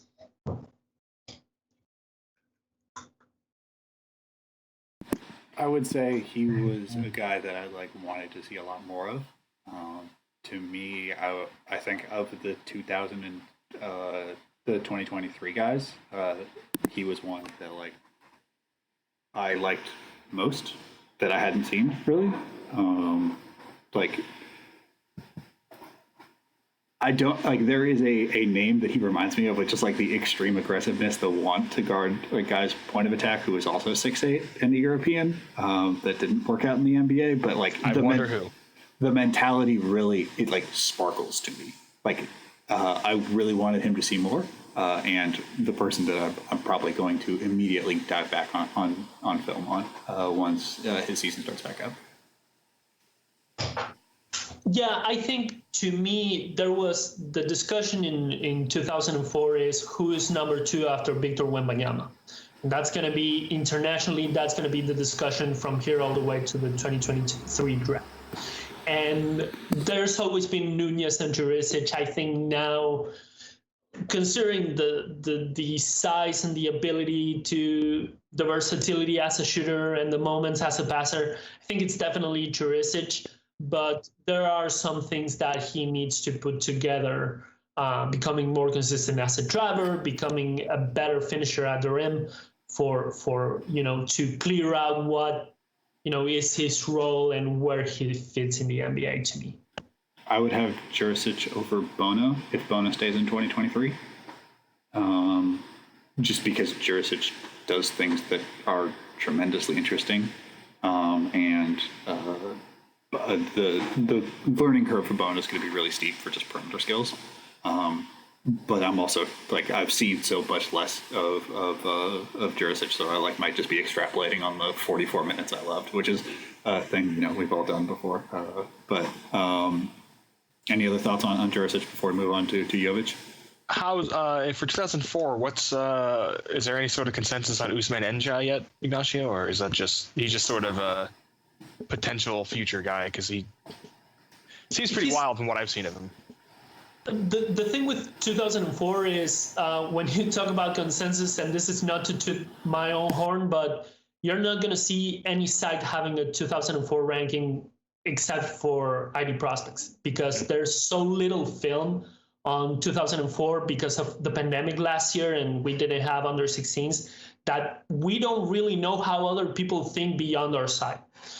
On our side, we think that N'Djamena is definitely a top 5 prospect. In top 5 internationally, and probably a first-round NBA player. And then, but also, he played 4th division of German basketball this year. So yeah, that's what I was. Yeah, he's sort of. I think it'd be sort of hard to make any grand proclamations about him yet. Yeah, really needs to ramp up the level of competition next year. I don't know what's his future, but. Definitely a guy that's 6'10" can put the ball on the floor and shows the tools and the leg to play defense. And he shoots off the dribble at times. I think there's definitely potential there. And Kaimani is 2020 or is 2005, and then Duros 2006. Is that right? Duru is 2007. And no way. Duro's 2007.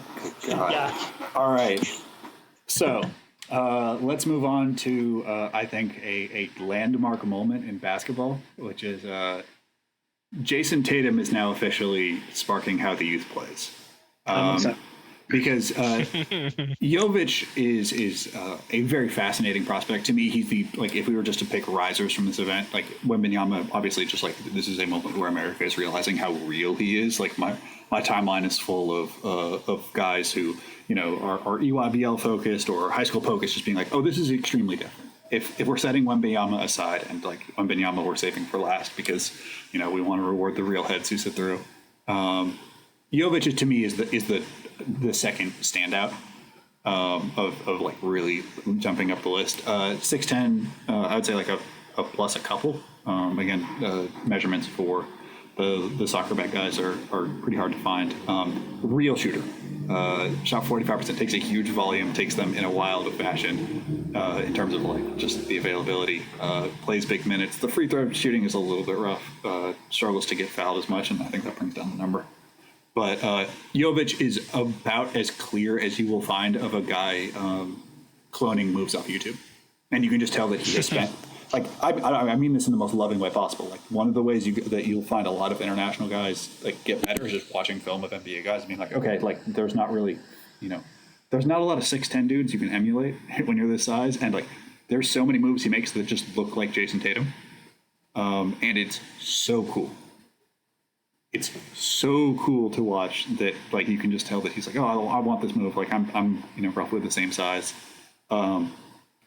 Because he's a shooter, he gets great closeouts.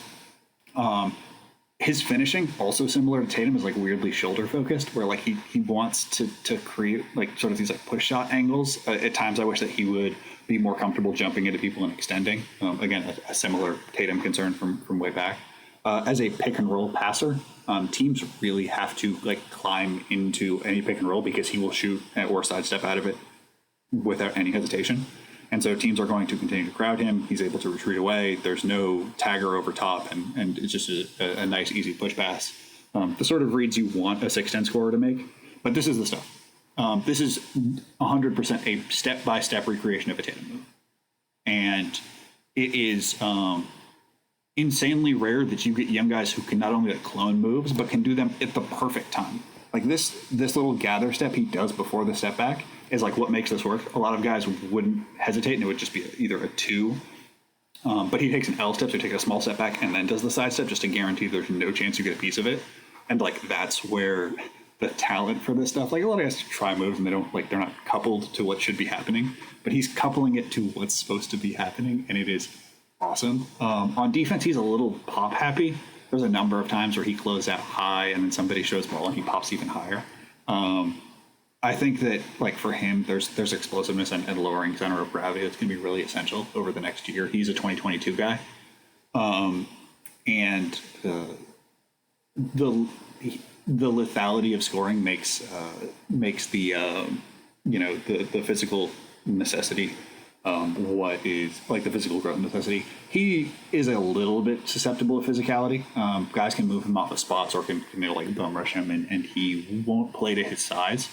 I think he suffers from like being a little too perimeter focused, like mentally, where he just thinks that he's 6'3", and he's like, oh, I don't like have to box out all the time, which is normal.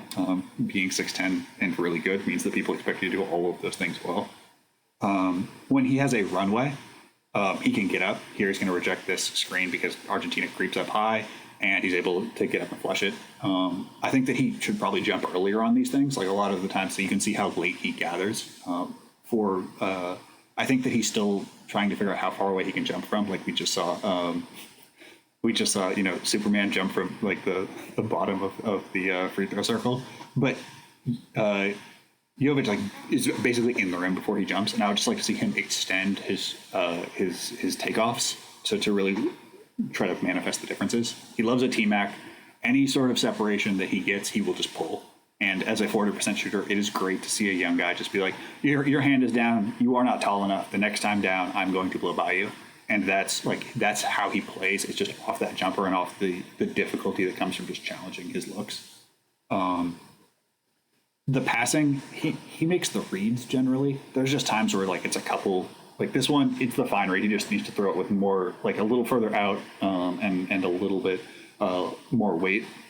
Doesn't get it there, and it's fine for a 6'10" scorer. But those are the next steps for like him being a lottery pick or like a top 5 pick.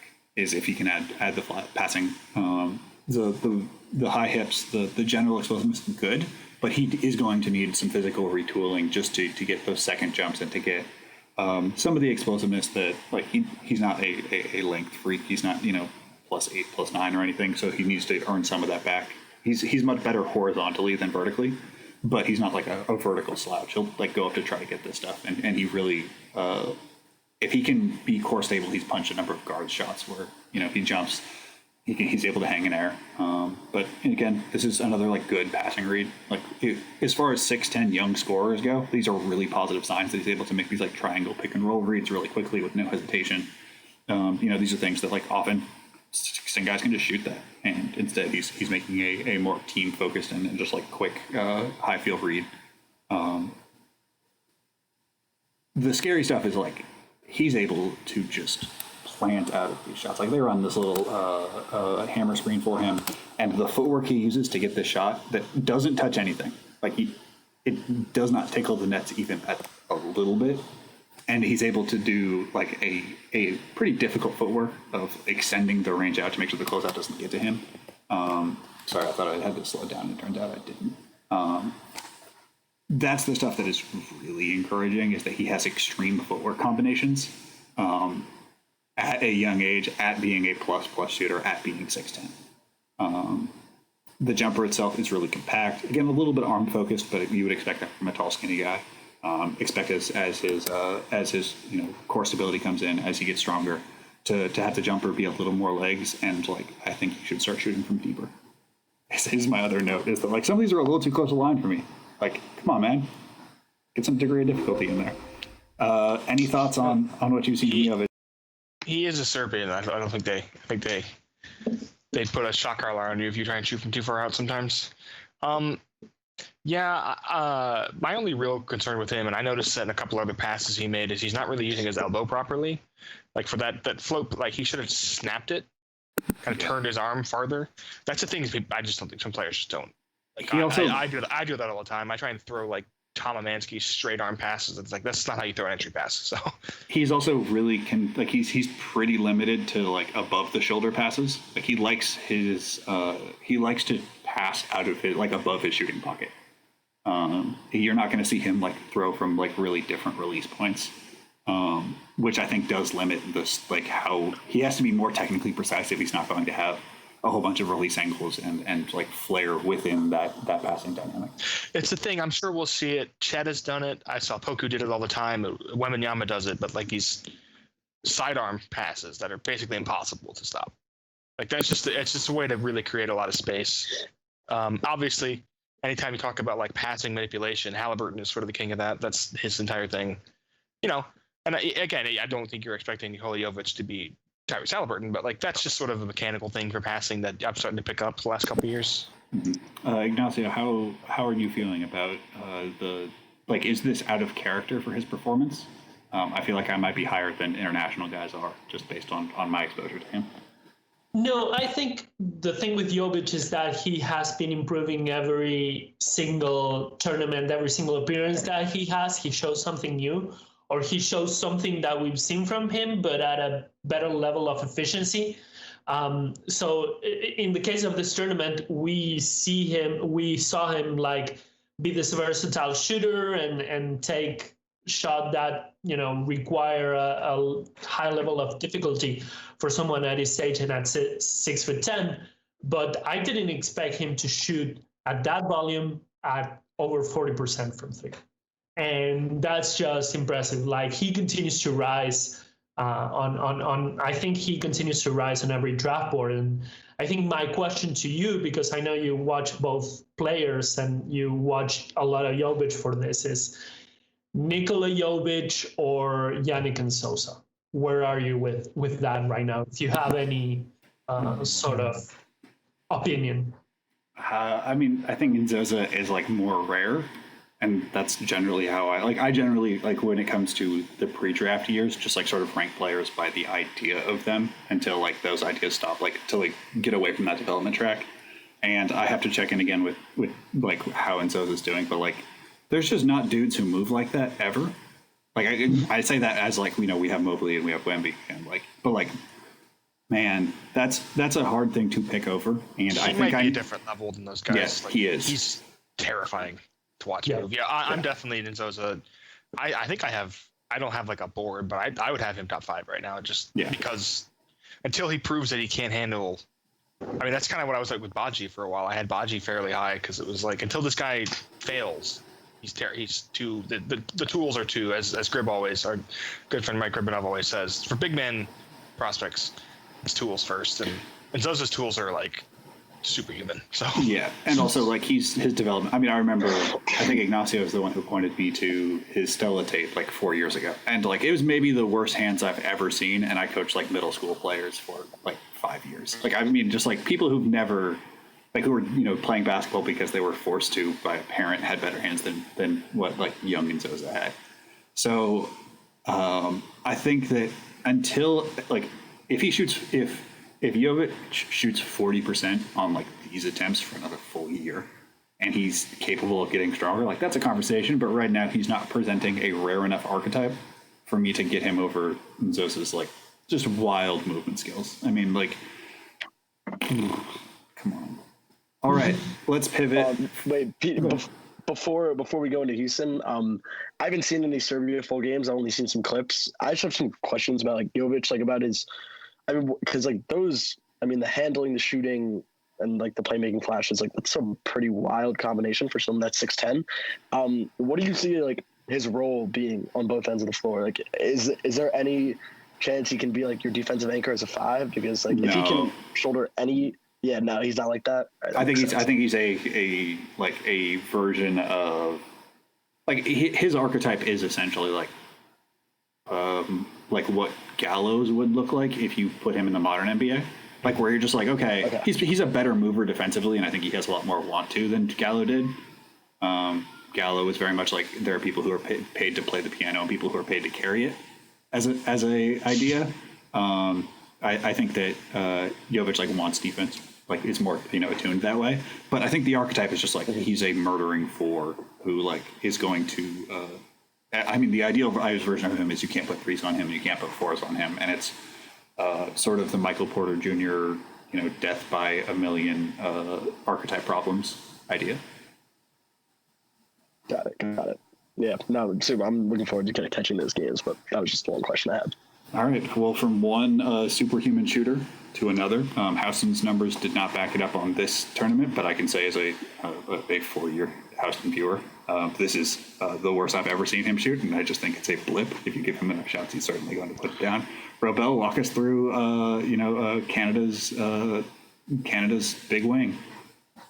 All right. So, also just to talk about the shooting, Caleb was taking like whatever shot you wanted him to for his archetype as well. Like at one point he was taking like I think 9 threes a game, and like at that point who cares about the percentages, right? Like if you want Canada to win, then you're obviously want him to shoot better, but like who cares if it's for his developmental approach? The big thing like about Caleb and the clips I picked, it's like kind of more philosophy wise. If you want like a tall wing that can shoot and defend multiple positions, and cut whatever, just those ancillary wings like Mikhail, Franz, whatever. Like the difference between them and Caleb is like Caleb has no conscience. Like it's like Jared Smith. He'll be 0 for 8 and he'll still take a deep 3. Like he doesn't care. And those guys, like there's still a limit. Like they have in their head, like there's a limit of what type of shots they take. Like Caleb doesn't see himself as like he sees himself as a role player, but as a shooter, he thinks he's like Steph. So that's the mentality I would say. That like defensively, he's wired like those guys, but offensively, he thinks he's Clay. Where it's just like there's no bad shot for me. If I'm looking, if the ball is in my hands and someone is not physically blocking it, like I will put it up, and it will most likely go. Yeah, exactly. Right. So let's go into it just based off that idea. Yeah. Is that a rough idea on his measurements? Anybody have any disagreements? I would say he's like 6'8". Yeah, I'd probably say 6'8" with shoes. I would say that. Oh, okay. I thought he was a little bit bigger last time I saw him, but that probably makes sense. Yeah, I've debated between 6'7", 6'8", but I was 6'8". So here, it's at the trailer. Like everyone in this tournament guards him like he's like the best shooter in the world. So he can attack closeouts as easy as he wants.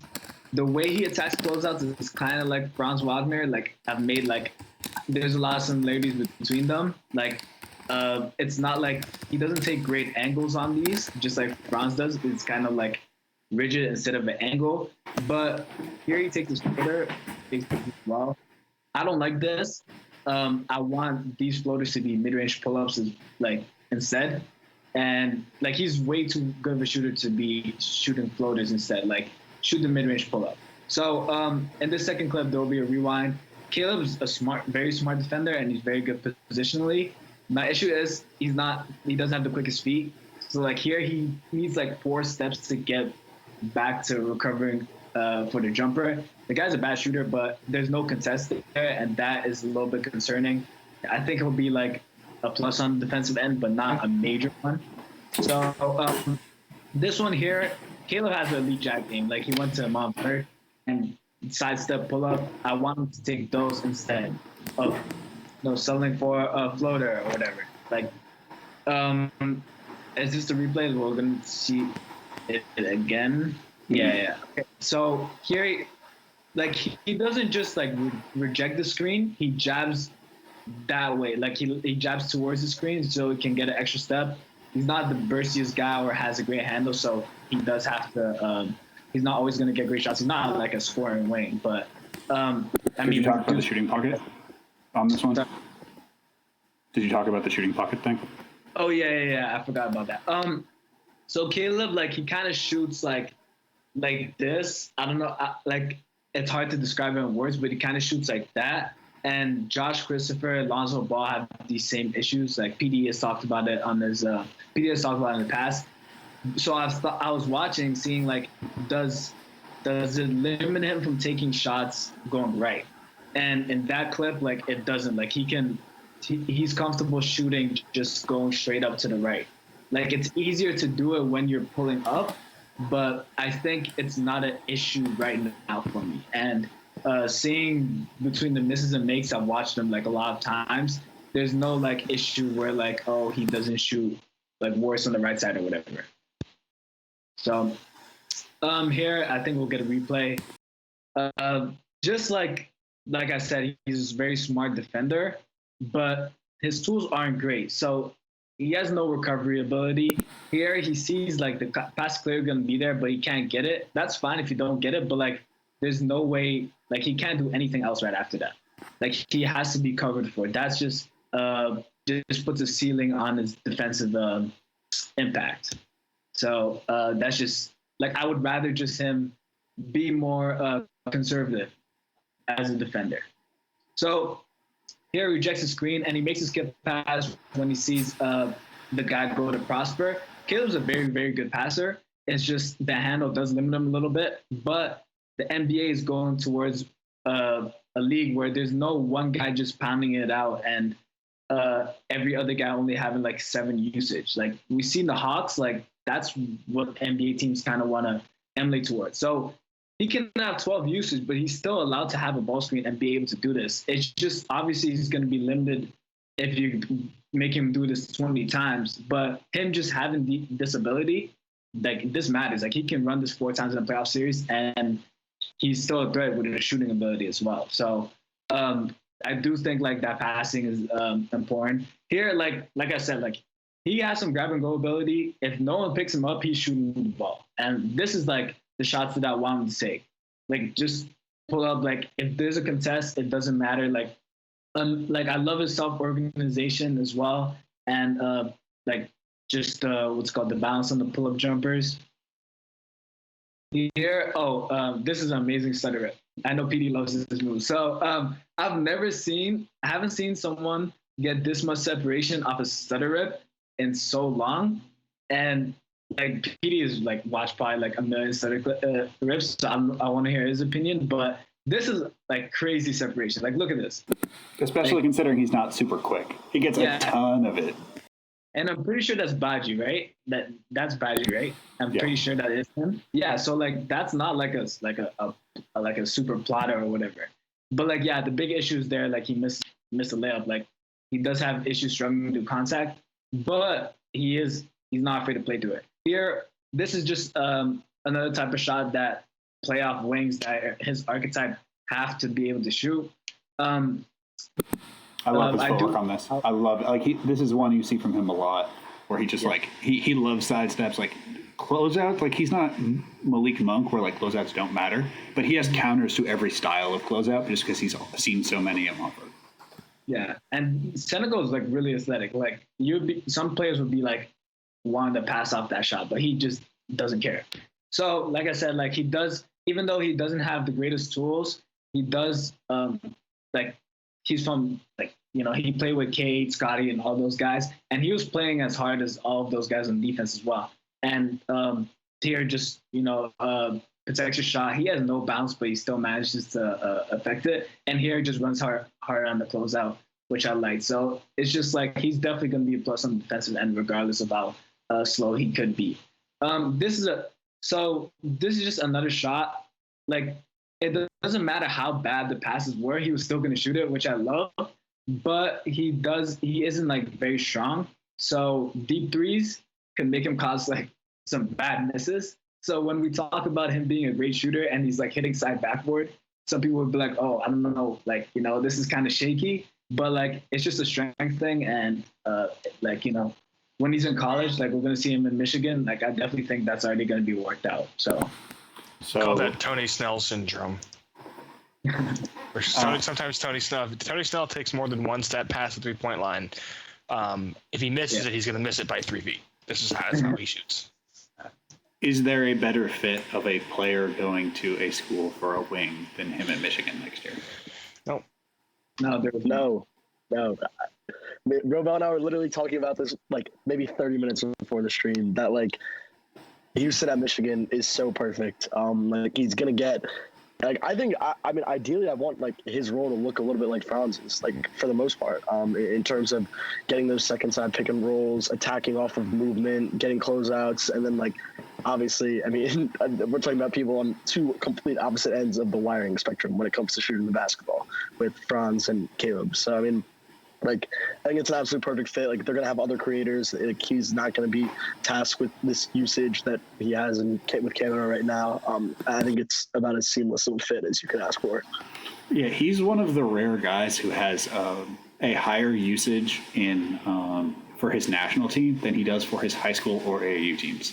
Yeah, because like in every Canadian event I've seen him in, he has like a 30 usage, and then like he'll have like a 12 usage in high school, or like a 16 usage in UIBL or whatever. But they're in different roles. Like he's able to really scale, and oftentimes I feel like Canada, I don't want to say gets the worst of him, because like his rawest skills are what they're asking him to do.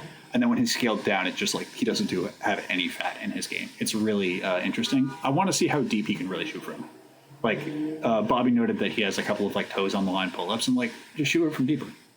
Like that is a thing that I think that is going to be important, because like his form is good, but there is some like power generation stuff that I think he does have problems with.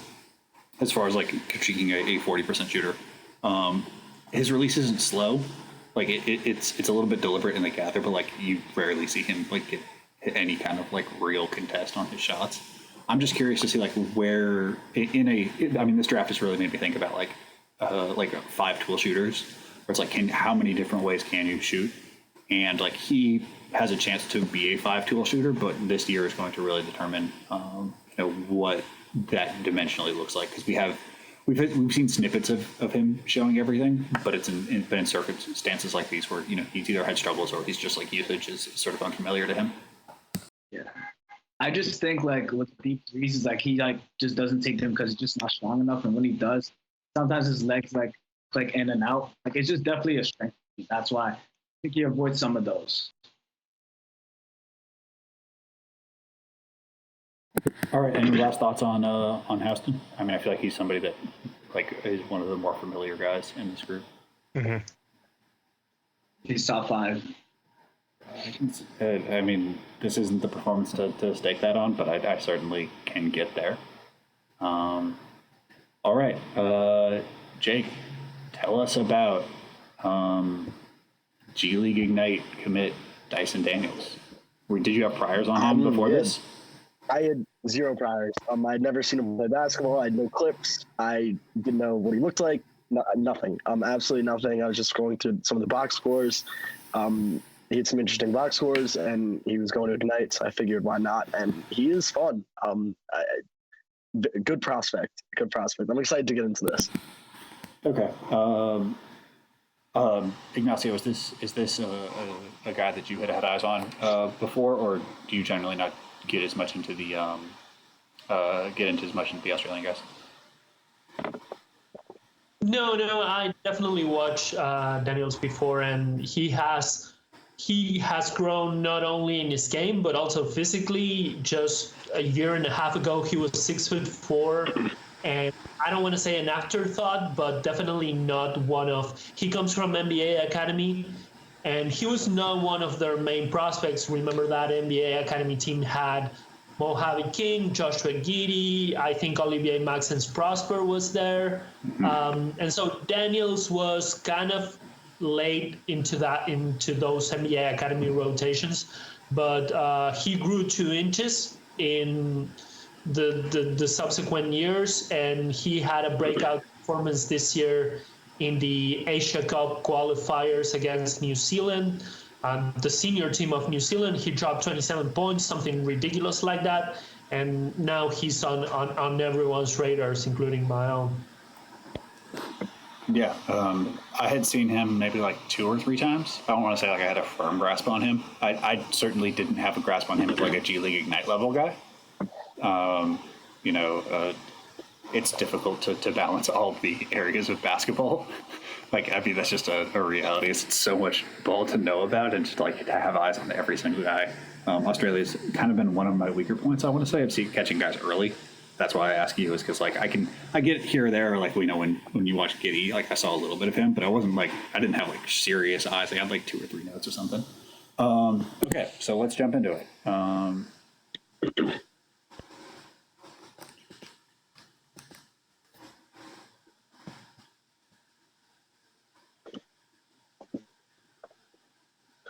All right, I'm trying to see. Oh yeah, this was one of my favorite buckets, honestly. So what you get with Dyson, like the actual bag isn't like. Can we run that and like slow it down real quick? The actual bag isn't necessarily there, other than everything is everything is run back twice. So it's once full speed and then a second time immediately. Okay, perfect. Yeah, so I mean, not like he doesn't have like a crazy deep bag of like actual dribble moves other than the one clip that you posted, PD. But I think I did like 2.5 games of his, and it's a lot of change of speed. And he's a pretty bursty athlete off the jump, like off the bounce.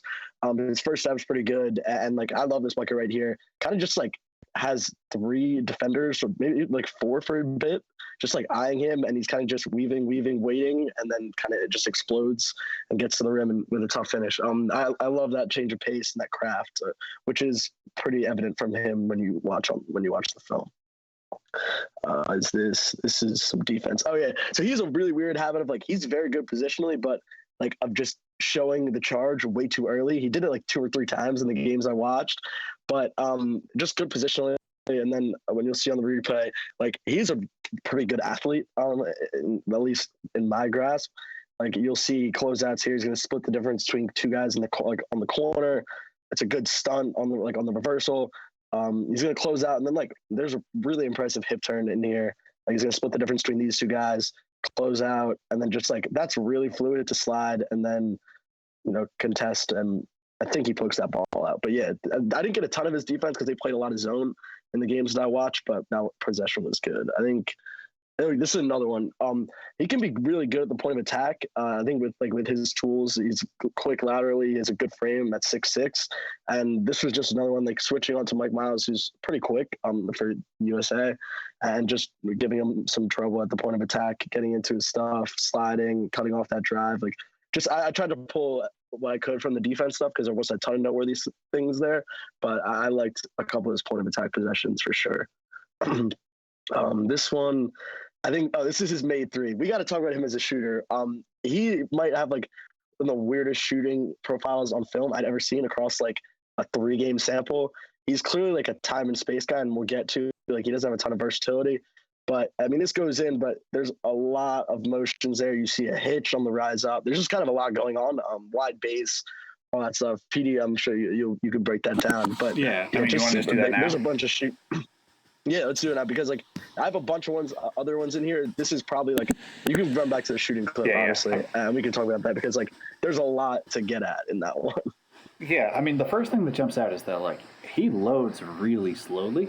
Like it's a deliberate deliberate stroke, and it's off a hop. So he hops, then he brings it up. You can see his hand is somewhat occluding the ball, like he blocks it with his top hand, like a thing that we call Bazemoring because Kent Bazemore was clowned by the Atlanta Hawks shooting coaches for like blocking his own shot and still shooting well. There's some of that, and then you can see that like he's a 2.5 motion shooter at the top end. It's there, it's back, and then it's out. So I think that like this is I don't want to say it's a total rebuild, but like basically this has to be streamlined by getting all of the aspects, like the extra stuff out. I think he's probably a hop shooter long term, which is difficult for point guards, obviously, especially if you're shooting off the dribble. But yeah, the top half is pretty concerning from just getting it off because like there's a hitch on the catch as he's aligning his hands. Yeah, you could like So what I'm getting. No, yeah, it's bad. When I had to run that back, I was like, and that was the first shot I had seen him take ever. And I was like, oh, this is what we're dealing with here? Like, this is a lot. But there's an off the dribble three in here somewhere, which is like weirdly smooth.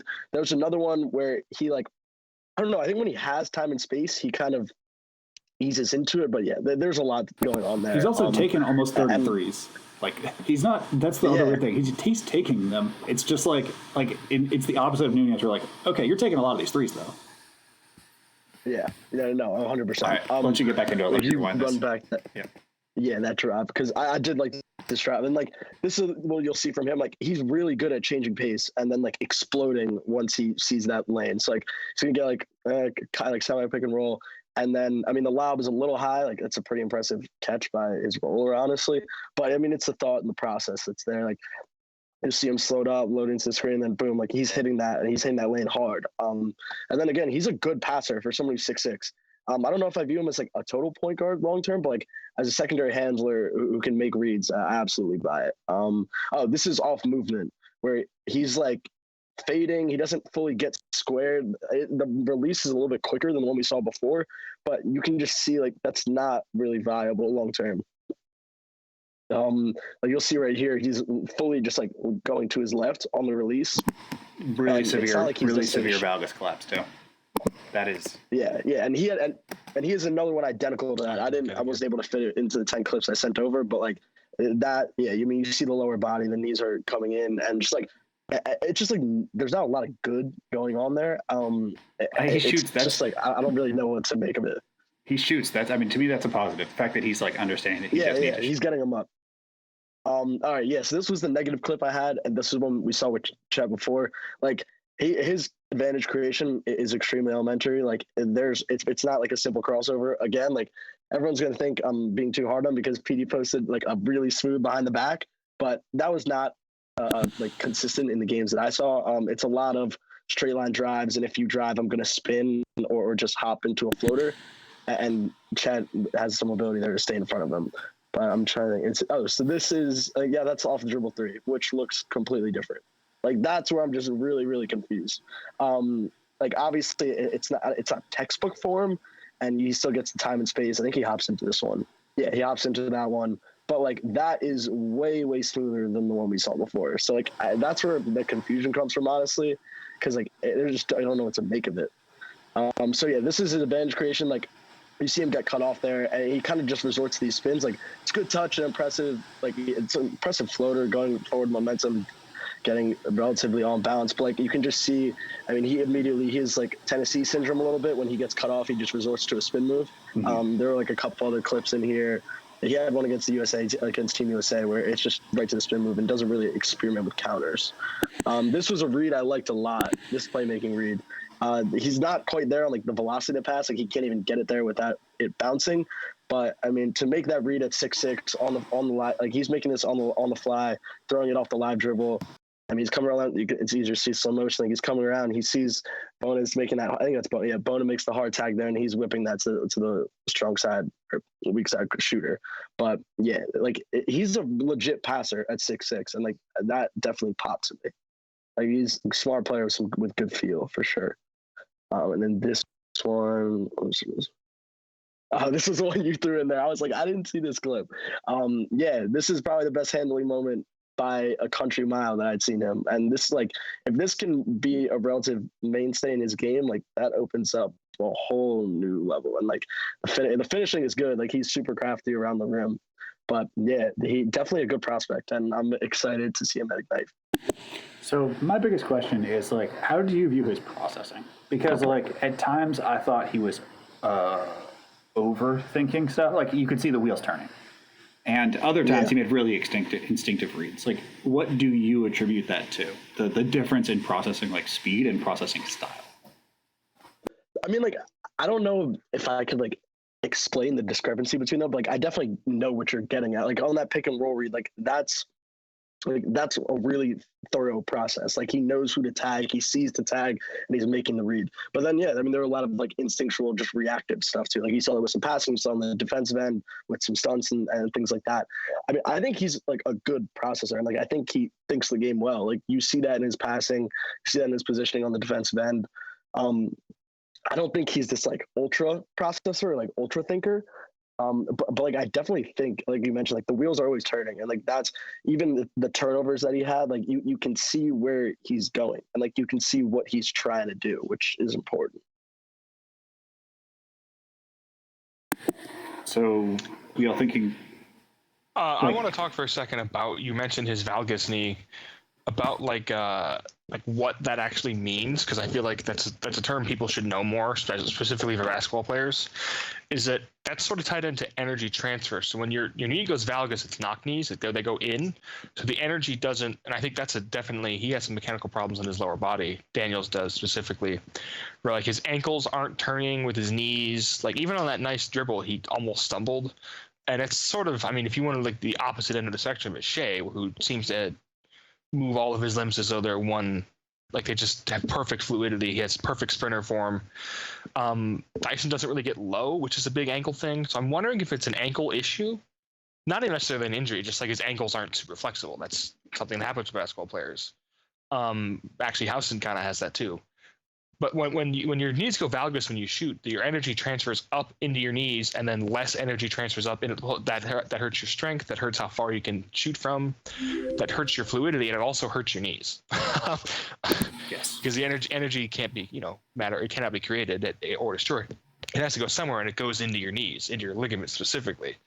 I mean, just look at how many knee issues Porzingis has had. Porzingis is maybe the most dramatic valgus shooter ever, and his knees seem to be already toast.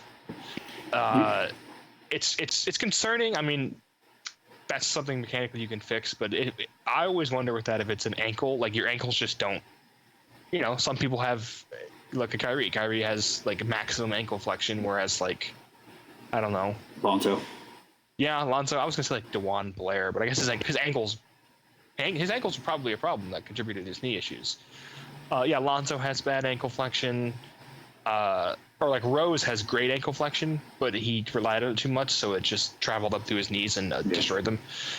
I mean, like, you would assume he's 18 now, right? I think he's 18.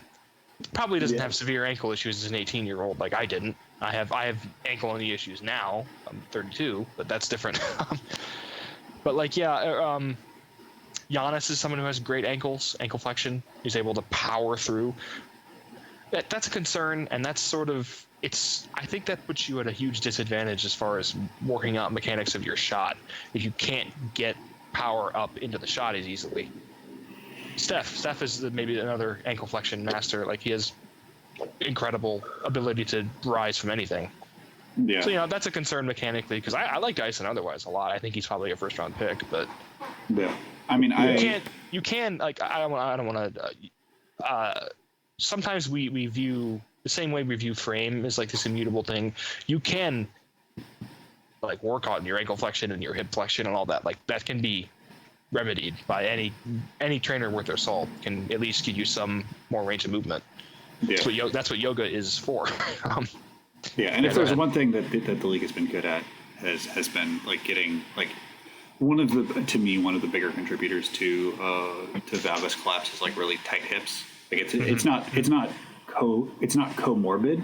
Like it doesn't necessarily cause, or it's not causational, but it is comorbid. I said that backwards. It's not causational, but it's often comorbid, and just getting more hip flexibility can often alleviate some of the problem.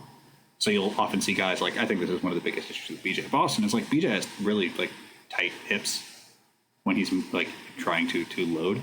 So you have some issues when it comes to like shooting, but he's a fluid mover, but in one specific movement area, rather than being like, frame is generally good or bad, similar to athleticism, like it's dynamic and has to be, adjudicated as such. With Dyson, are we thinking of him as a connector? Are we thinking of him as like a two guard who's adding like ball skills? Like what is the positional archetype here? That is my biggest. So yeah, that's what I was going to get at because I think it ultimately depends where the shooting levels are out. I think ideally he's probably best in this connector role. Like if he's a legit 6'6", which I think he is, but he's going to need to be able to shoot to be that connector in space. I like his handling and ball skills, but like I don't know if I would rely on him. Like he's definitely not like someone who's carrying a massive load to me. Like I don't even know if he's capable of being like a legit secondary. Like can he handle like Kevin Huerter's usage or Bogdanovic's usage? Like I don't know. I'm not sure, but I think like the handle and stuff like that, it's like rather elementary to me. And that's kind of what I was getting at throughout like the clips that I sent, and like that's kind of the picture I wanted to paint. It's just tough for him because I think he would be best suited in this connector role where he can rely on just attacking extremely tilted defenses and using his basketball IQ to be a great cog in an offense and also defense on that end of the floor. But I just don't think the shot is like going to be good. Or I don't know, maybe it will, but at the moment, like it doesn't project well enough to be that off-ball connector, which I think he's going to have to leverage some of those ball skills to create some real value, which is possible. I'm very curious to see how the G League Ignite fit works. I want to say that context. I don't think not being a true secondary is as much of an issue now that most teams have a lot of tertiaries. Yeah. Like you're playing on most lineups you're in, especially playoff lineups. Like the Hawks are a great example. They had 4 ball handlers on the floor most of the time. Yeah. Like even John Collins is pretty rudimentary. He could burn closeouts. Like he's good at that. So I don't think that's as much of an issue as it would have been. Like 8-9 years ago, Dyson would have been thought of strictly as a wing, and I think that would probably be a bad fit for him. And now it's sort of there's a little more fluidity with like that, how you classify that kind of guy. So I wouldn't be as worried about that designation now. No, I don't think that it is particularly meaningful, but I'm just curious because like I don't know, fraud development potentially is a concern. So we good on Dyson. Ready to move on to the. I wanted to clarify real quick that I think a lot of knee issues are caused by hip and ankle issues more than actual knee issues themselves. Like unless you have Brandon Roy's cartilage, your hips are what cause it. And I can say this from experience because I had horrible knee pains when I was growing up because I never exercised anything. And as I've gotten older and done more hip-based yoga, my knees are the healthiest part of my body now. I'm old. I don't want to extend too much the conversation, but just to give a bit of background on Dyson, he was listed at 6'4" a year and a half ago. So he grew 2 inches pretty late in his development because he was almost 17 by that point when he was listed at 6'4". So I think a lot of issues are maybe tied to him still getting accustomed to his size and how he applies it to basketball. I don't know if you guys have had any experience with players, developing late and adding 2 inches late in development and how it affects, your shooting mechanics, your, ability to put the ball on the floor and your overall coordination. But I would guess that, growing 2 inches as a 17-year-old might have something to do with it. Yeah, it definitely doesn't help. I can say that. I grew 5 inches as a 15-year-old, so it doesn't help. You can have shin splint issues for a long time. So yeah. He's definitely a guy I want to see more athletically from. Yeah, it's important to note that growing element and the new proprioception of being taller. I mean, like I grew like 6 or 7 inches in one summer, and I would fall going up and down stairs like in one trip. Because I just like didn't know, like my body was getting used to being a new, dimensions, and like I don't think like Dyson is clearly a million times better athlete than I am, but it is important to note that like when you grow, you're adding huge. Your center of gravity changes entirely. Yeah, everything changes, and like I'm not saying like you can throw this whole sample out, but it is a meaningful data point that has to be considered, for itself. We good to move on to the big dog? Speaking of someone who handles their weight well. Yeah, okay, so there's this guy, right? His name is Victor Wenbamyama, and he might be good. He's 7'3". His wingspan, it's hard to get an accurate measurement, I think partially because he also grew. But around +6 seems to be a good approximation from what I've seen. Again, there's not an official one. He's playing for Asvel next year. You'll see +6, you'll see +7, but like there's not a number, or there's not a combine type measurement. His draft year is 2023. The stats that he put up, this is before they played today. This was happening while I was cutting film. If somebody would like to do the like priors for him real quick while I grab the per 70 numbers.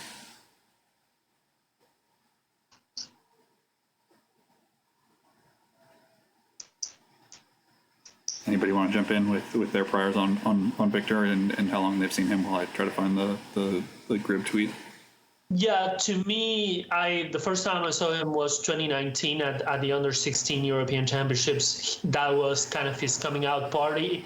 I guess playing for France, they made the finals. They lost to a really good Spanish team.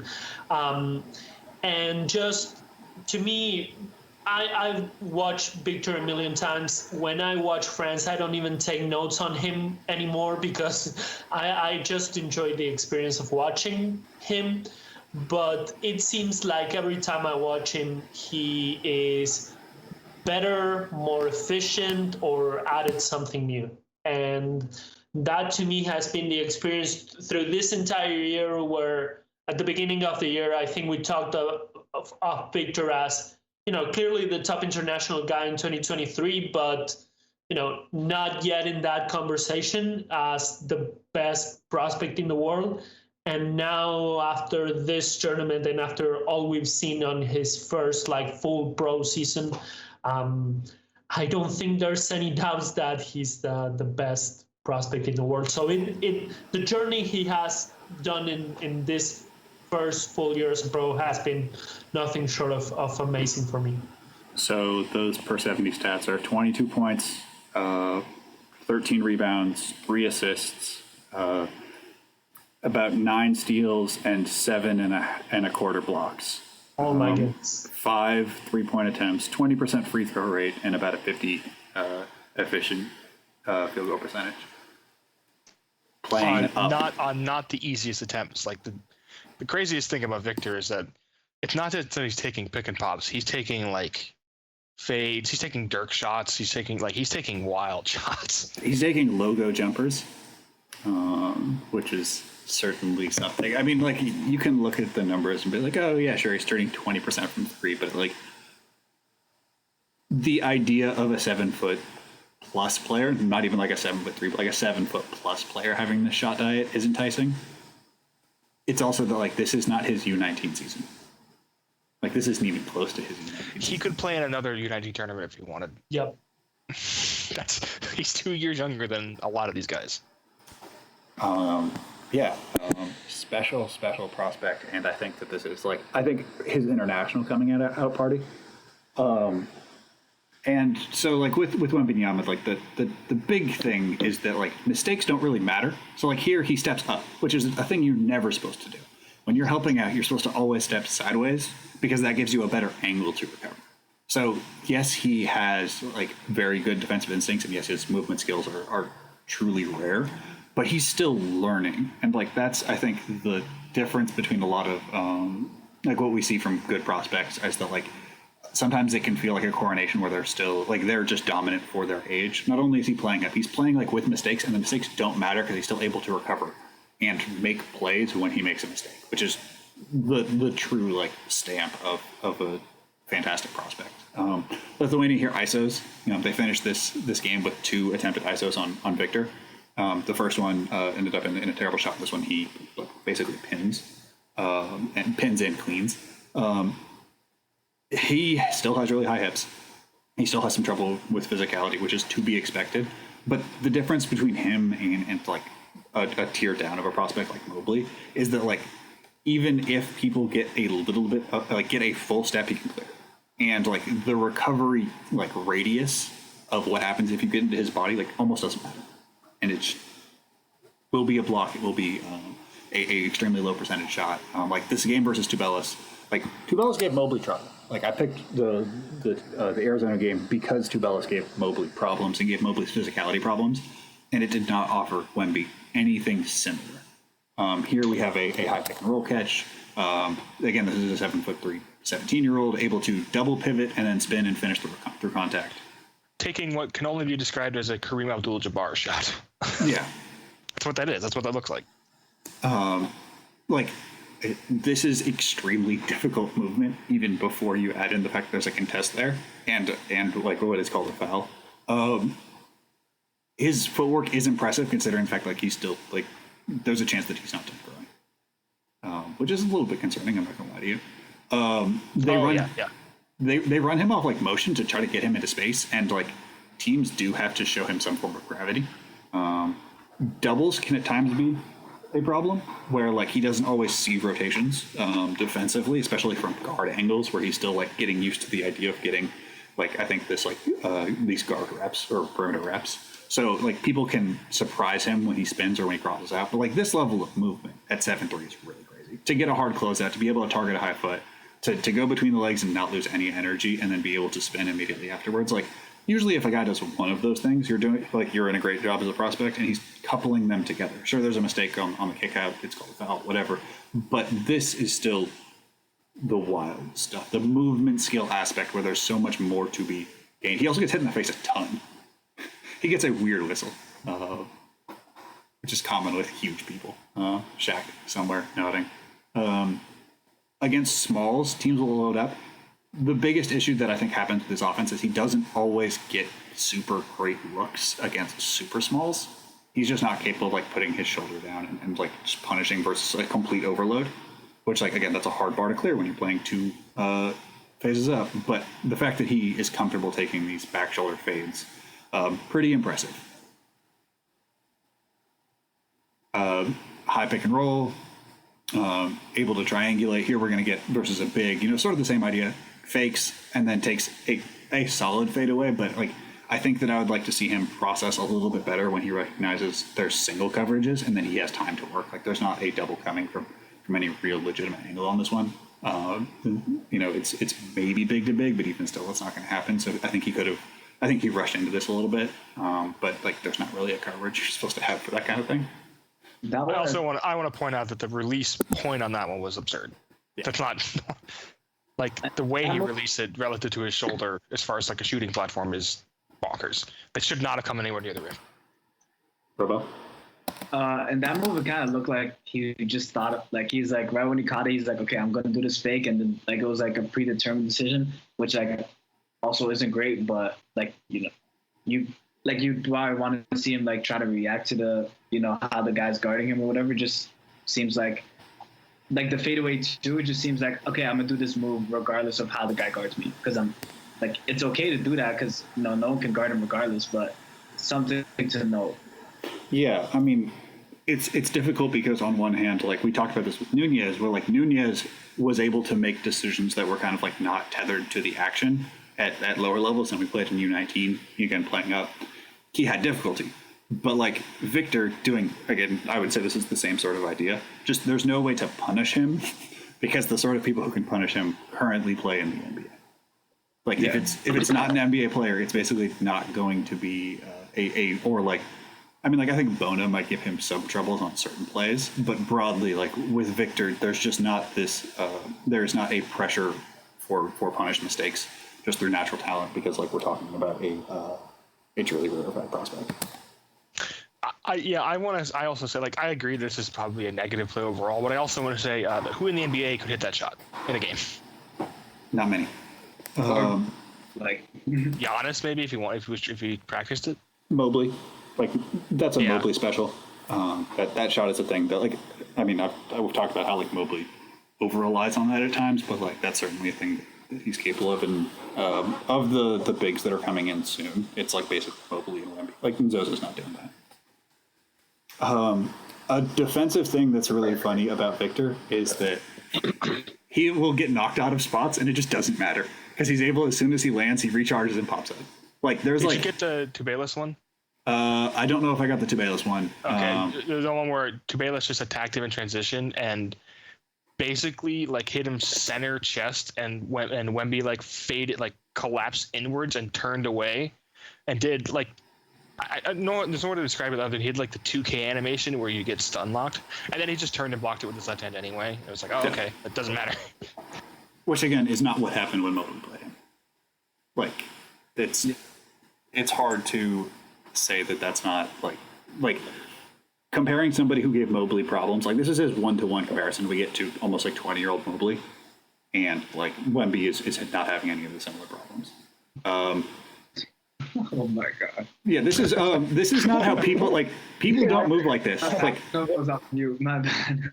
like this is how Peyton Watson moved a little bit, and we're getting this at between 6 and 8 inches taller. Like he's punishing a guard on a reach, and then like should be on the ground. Like that last bit, he should just be falling over, and he's able to reach up and then punch it. Like absurd does not cover the area that we're talking about. This is crazy. Like him dunking it is like the best thing about this. Yeah, oh my god, it's like, I had to do a double take to make sure that was him. I was like, did he just get his? Yeah, no, this is like truly like eldritch material is what we're seeing. I lose psychic damage every time. Like I really do lose psychic points. Like I lose my hold on our corporal forms every time I watch this highlight, because people are not supposed to be able to move like this. The only, honestly, like I made the Kareem joke. Does anyone remember that one Perry Jones III mixtape where he, I think he was playing against like 14-year-olds, but I remember seeing that when I was like 19 or 20 and thinking like, oh, they're gonna cancel basketball. But the sport's gonna be over. And like this is what I feel like when I watch him playing high level like youth league basketball. It's insane. Yeah. So one of the really important bits that like I think is a criticism that it gets unfairly or gets leveled at European players, and also like is a sign that people don't watch European basketball, is like that generally like they're they have a lot of them just have academy brain. They'll do the right thing, and it just means like you don't watch any of the Croatian kids, because like all the Croatian and Serbians are just like, oh no, I will, like, you can't watch Rocco Percussion play basketball and be like, he's not aggressive or he doesn't take the most of his time. It's like the man touches yeah, it's just like every single one of those dudes, especially like the younger ones, like is basically wired to like live in a ball is life mixtape in terms of like guy under the rim. He's like, okay, time to murder him now. And like with young guys, with bigger guys, you generally like I'm going to keep referencing Mobley because I've had a lot of conversations about Mobley this week and this cycle. And Mobley is wired like a point guard. Like Mobley processes the game and like at times over intellectualizes basketball. Yeah. Or like he could simply just hit the do cool stuff button like way more than he wants to make the right decision. The Sharif button. Yeah, it's just like, this seems fun. Like you can't stop me. And like that's a lot of people's issue with him. I think that Those people are generally approaching basketball from an uninformed perspective. But like there is something to that criticism. Wemby just doesn't think like that. He's just like, oh no, I'll do the thing I want to. Like he makes the right decision, but he's not encumbered. But like he's not encumbered by the idea of what basketball should be. He's just like, yeah, I'm going to take this. Like in this possession, this 7'3", 17-year-old takes a pull-up transition 3. Yeah. I'm going to refer to this as Poku brain. Yes. Yeah. It's just like, oh, why not? Yeah. It's just like, is this the right choice? Like for a 6'2" dude, this is a perfect choice. But like, rather than being limited by the constraints of his body, he's just like, I think this is a good shot for me, and I'm going to take it because what are you going to say? And the wild thing is, what I was talking about with Dyson Daniels' lower body is not at all evident in Wemby. At all. Like, look at how it's like. That's the one. Yeah, no, that's the one right there. Yeah, so I was waiting for that one. Yeah, so here, he relocates on a high-low, which again is extremely a thing that bigs are like rarely told to do. He senses the area and shakes out. He plants. His feet are a little bit close, but the way that he redirects, we're going to watch this one a couple of times as well. The way that he redirects energy is extremely smooth. Like oftentimes you see valgus collapse or just like weird power generation stuff. And here it's pretty smooth. He sways forward. He lands on balance. Like the shot goes, but that's not the most impressive part. It's that he shook to an open 3 from a pretty weird spot out of a high-low action and then shot it smoothly. You could have missed that by 4 feet. It still would have been impressive.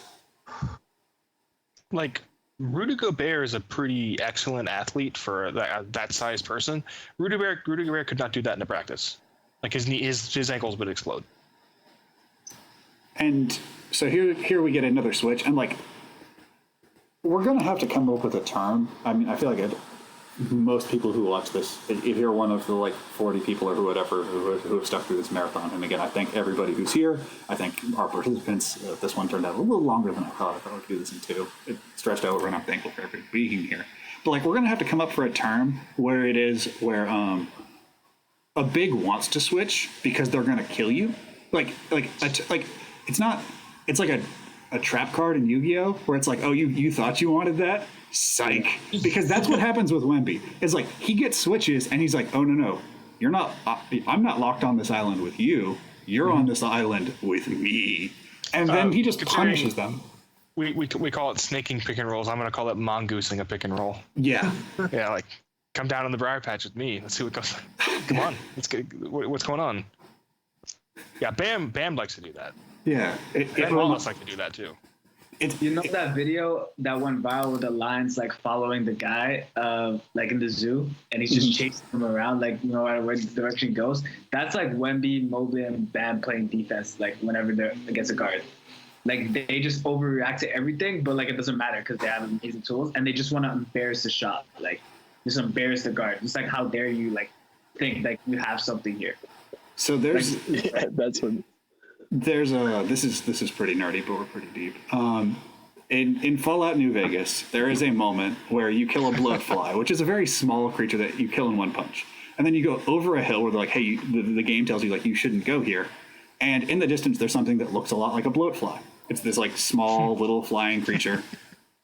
And then when you get closer, you realize that it's a giant hornet who murders you in 2 seconds. And that is exactly what all of these international guards have to feel like. It's a switch. And then you look up and this happens where he switches. You get the angle you want. You get everything you want. You're in a perfect situation. Your entire life, you've cooked it big on a switch. And this time, he just decides to block it with his elbow before it leaves your hand. And like that is emotionally what it must be like to be like excellent in your field your whole life to make it this point, and he just like clowns you at what you thought your best skill was. Like people are dragging him out. Like here's the testament. The reason why I bring up this is we're in overtime now, right? This play happens, and we've seen the wildness in the Spain game, and like this man is looking for help. He's a one-on-one with a 7'4" center, 7'3", 7'4" center, and he is saying guard, like not like point guards, but like. Yeah. You guys know guards, like somebody please get me out of here. Like this is too wild for my experience. Run it back from the top. Yeah, when he wants no like he gets downhill, he sees him stride by stride, he just like wants zero part of this, and then we clip in the overtime clip. Out, but like to like maybe like take him away from rim protection, but like he's just running away. Like when he takes this is abort, danger, nope, no sir, please. That's what I call a business decision. Yeah. And then he blocks the shot like. With no balance whatsoever. Like he's falling backwards and puts his arms out. Like this is okay. We talked about the difference between Nunez and like I don't mean to say it's a dunk on Nunez. Nunez is a good prospect, but Nunez is not the experience this is. This is what it looked like to watch young Ricky Rubio play. Where like you were looking at these players who had achieved something and got to U16 and like they were in Russia, and then he just showed up and put a 50-point quadruple double on them, and you're like, hey, I'm sorry. Like I'm sorry that you ran into this. And like Rubio had real limitations, and like he didn't develop in the like 15 to 18 year in the way that you want. But like the feeling of being like, oh, I'm sorry for these kids that they had to be involved in this is how this possession feels. Like I stopped this and cackled because I was just like, come on, like you can't know nothing in your basketball life has prepared you for this moment. Like really, truly, what was the move he was supposed to do here? Like, what was the solution? Somebody tell me. And the thing is that this isn't like a selection of greatest highlights. Like I picked mid. I'm not gonna lie to you. I did not pick the best stuff. Yeah, I picked some reasonable stuff. 30 of these again. Like it's insane. Yeah, it's beyond comprehension. And again, I tweeted. Yeah. Go ahead. I was gonna say I tweeted today. I think Brian, it was your tweet. Like teams, they don't score when Wemby is like when they're operating on the half of the floor where he is like either in like help or like the second rotation where he would help the helper. Like teams legitimately like have so much trouble scoring. Everything is so difficult, and it's like that literally like we could run that clip back 10 times a game at least, where he just like is in the area and they're like nah. I think Tubelis scored on him 3 times in that situation, and it was like heroic that he did that. Yeah. Yeah. Like that alone makes me think he's probably going to make carve out an NBA career because he shouldn't have been able to do that. It reminds me of I think it was Warren Sapp talking about preparing for like they were watching. No, it wasn't Warren Sapp. It was one of the Baltimore Ravens defensive linemen. And they were like, oh, I can't believe that like Michael Vick, they can't believe his highlights are like this. And they're like, this is the third down reel. He's like, oh. We might be in trouble, y'all. And like I cannot impress you that like I really like when I was crafting this particular reel, I wanted to make sure that I was not engaging in a version of this where it's just like I picked the 10 best plays and you're like, come look at God. Because like that could have been done. Like it's pretty easy in making clips and making like mixtapes. There's basically that's what mixtape culture is, yeah. Yeah, it's just like you show everything that's positive and nothing that's negative. And like, I tried to get a balanced view of Wenbamyama so that we could have a conversation where it's like some of this is truly wild. And like, yeah, there's some good stuff in here, but like, I did not pick the absolute insane stuff on purpose. Because like, man, 2023 is going to be really fun. I don't think there's a word. I don't think we're prepared for the word of what teams might do to tank for this. Like, Presti has already been doing it, right? But like, our language is not adequate. Like, I would be like, if we don't play, if we forfeit our games, do we get one? Like, we just don't play any of them. How many picks is OKC giving up? Like 30? I was literally just gonna say that. Like if I had the first pick, what's the number? Like what number would you be like? All right, yeah, that's worth it. Like I genuinely don't know. Like what number is worth it? I don't think there is one.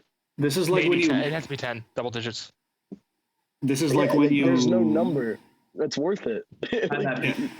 The thing is, like, you don't want to get as much because, like, my bad. Like, you don't want to get as much because you might not, like, draft a prospect. Like, this might not ever come. This is never going to come again. Like, never. Yeah. So, like, there's no number. Like, there's no number we can say yes. And I would go a step further and say that I don't know if I take any current NBA players over potentially 9 years of team control of Victor. No. Oh no. Like If it was the year 2006, I would consider LeBron. I'd be like, yeah, I'll take LeBron. Yeah, we can go back in history, but currently in the NBA, let's say Victor is coming this year. Detroit has the number 1 pick.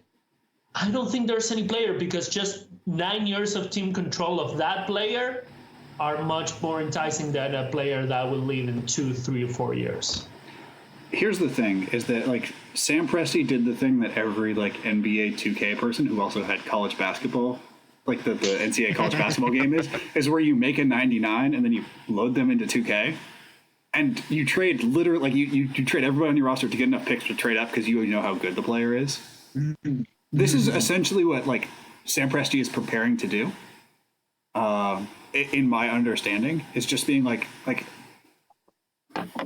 this is the only way that trying to trade Shea makes sense. Is that if you somebody was like, look, it might cost more than that if I get number 2.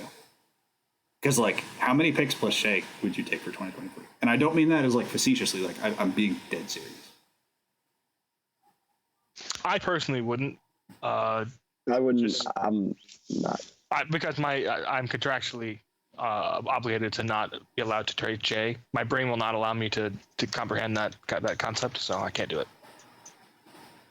Because I don't think I would. I'm like, there's still no number I'm taking. Shea's very low. I love Shea. I'm just not doing it. Like, if I get the number 1 pick in 2023, like I'm not picking up the phone. There's legitimately nothing that's worth it to me. Oh, I'm probably having a religious meltdown at the lottery.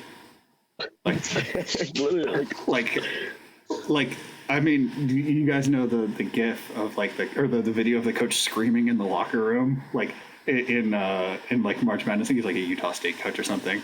And you just hear like "Let's go," and they just pan over, and there's this like 45-year-old white dude with a buzz cut screaming as hard as any person's ever screamed. It would just be that, but like for 10 minutes on like they'd be like in number 1 pick, like PD's team, and it's just me screaming, just uninterrupted for the rest of until someone can come get me, because like that's the level of prospect that we are talking about, and like the only comparisons that I've really seen are like what young Wilt looked like. Mm-hmm. In terms of like the game might not be prepared for where we are. And to people who may think this is hyperbolic and may be like, okay, like relax a little bit. You also have to understand that like many young bigs have physical impediments, whether it be their ability to add on weight, their movement skills, maybe the way they process. Like the issue with Wenbamyama is that he might get taller. That's what I've got. That's the only thing I've got. Yeah. Yeah. That is the negatives on my scouting report for him. And I think I pride myself on really trying to have like actionable negatives for every prospect. Like I am about as high as anyone on Cade Cunningham. I have serious negatives, that are well thought out and reasons why, limitations you might have for drafting him, for team building strategy. He might get too tall for the Victor. I mean, okay, so to contextualize just a little more, talking about like who you would take in a draft, like if you were had the number 1 pick in 1969, who in the next 5 drafts would justify giving up Kareem, giving up Lou Alcindor? No. Like Raul Lanier was, I think, the next year. Let me think here. Bobby, to answer your question, it's Marfan syndrome only. That's the only. Yeah. He moves too well. He has no like the only real concern that you could potentially have is Marfan syndrome. Yeah. Unless there's like maybe. Like, I wouldn't even take Dr. J. Sorry, I'm just thinking of guys who came along in the mid 70s. Like no, I mean there is like you could look at like LeBron and say who in the next 8 drafts is worth trading LeBron. Like how many? Like nobody. When you get somebody who's that talented, there's like at a certain point, it is not worth it. Like yeah, it's not. You can cross a threshold, and it's like no amount of numbers add up to infinity. Like that's the only way I can contextualize this is like okay, I'll give you the next I'll give you all the anybody you want from LeBron until for 15 years. Like it probably doesn't add up to as much as getting LeBron. It doesn't. I'm sorry. I know that might sound crazy, but there's no numbers that add up to infinity. So yeah, I'm out of things on Victor. I have a last slide that's just shout outs to guys that either struck you as interesting. I mean, we can only cover 10 guys. So if you guys have any last thoughts on Victor, because I mean, we could talk for the next 6 hours about the things that we've just seen. And we're going to see tomorrow, hopefully. I just want to say, tomorrow is going to be awesome. Like Jacob's already talked about, like just the way he affects plays by like game by game basis. It's like if he's obviously going to continue like get coached better and stuff like that. Like this could be someone that like we've seen it with Mobley and Spurs where like in the tournament like teams just don't score for like 5 minutes, 6 minutes. Like this could be like teams will have like 10 points at the halftime. Like stuff like that happen on the regular. Like a regular like Tuesday night. Like it will happen. And like it's gonna be so fun. And that's just defense, and like he has like a KD-esque looking jumper. Like it's basically everything you want. Like you're basically like thinking about like a my player, and it would be like Wemby just with more weight. Like that's basically what you're talking about here. One of my very few notes on Wenbamyama from this tournament is that he set this defensive scheme by himself. I can wait for 2 or 3 years down the road when you ask a coach, what's your team defensive scheme? And he will answer Victor Wenbamyama. Because he just affects the game in so many ways defensively. Like not just the rim protection, and we've shown it on video. He covers drives, he switches on the perimeter, I just don't know. He's a transformative player for any team on defense by himself, and the offense. So the team building is just crazy. Like you don't even have to have players that can actually play defense. Just funnel him towards one. The Lou Williams of the future are begging. All time. The Lou Williams of the future somewhere are weeping. Just being don't even trip. I'm just thinking now because again, I'm biologically imperiled to do this. You know who should be trying to get on Wenbamyama's team whenever he gets drafted? That's right, Sharif Cooper.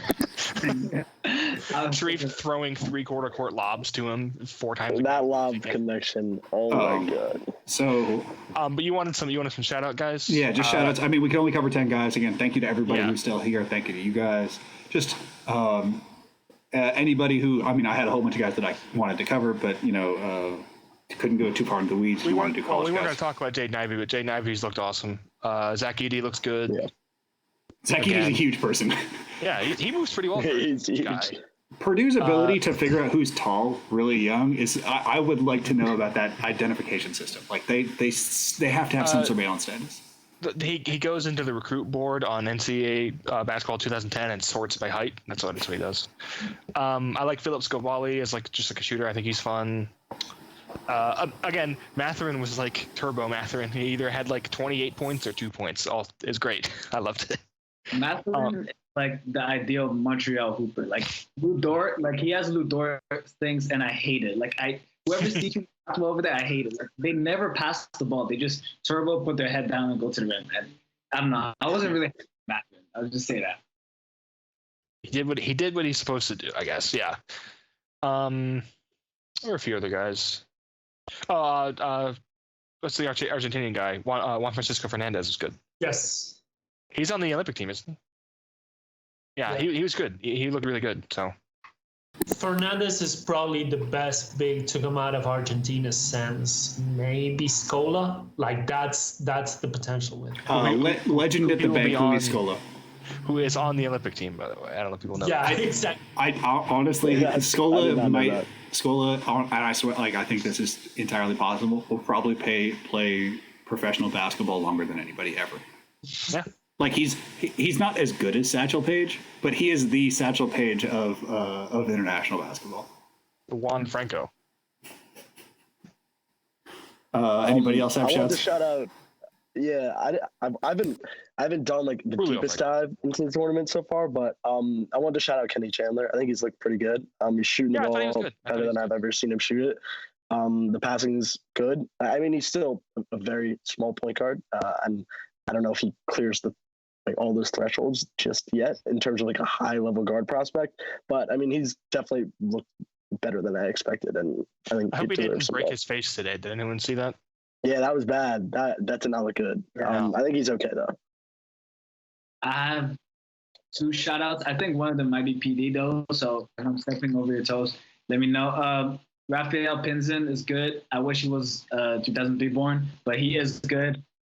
Just the thing with him is like, he has like weird, like in FIBA U scoring like these weird scoop layup ways, and it's just not really like, I don't know how well he's gonna score in the NCAA, but like he's gonna be in a backup PJ role. I'm pretty sure at St. John's. Like it's a interesting long term prospect because he's 6'5" and like his PNR craft and feel is like really advanced. And then Aaron Clark is really good as well, but I think that's PD wants to talk about him, so I won't say anything. Yeah, Aaron Clark versus Nikola Jovic was one of the most fun games. Clark is 2023 high schooler. I think he's old enough to be 2022. He should be 2022 because he's good enough. Absolutely fearless, and I don't know how much language they shared, but they were doing the like, it doesn't matter what language it is. They both understood. They were just talking straight cash stuff to each other, and it was beautiful to watch. Both just taking pretty wild stuff, knocking it down.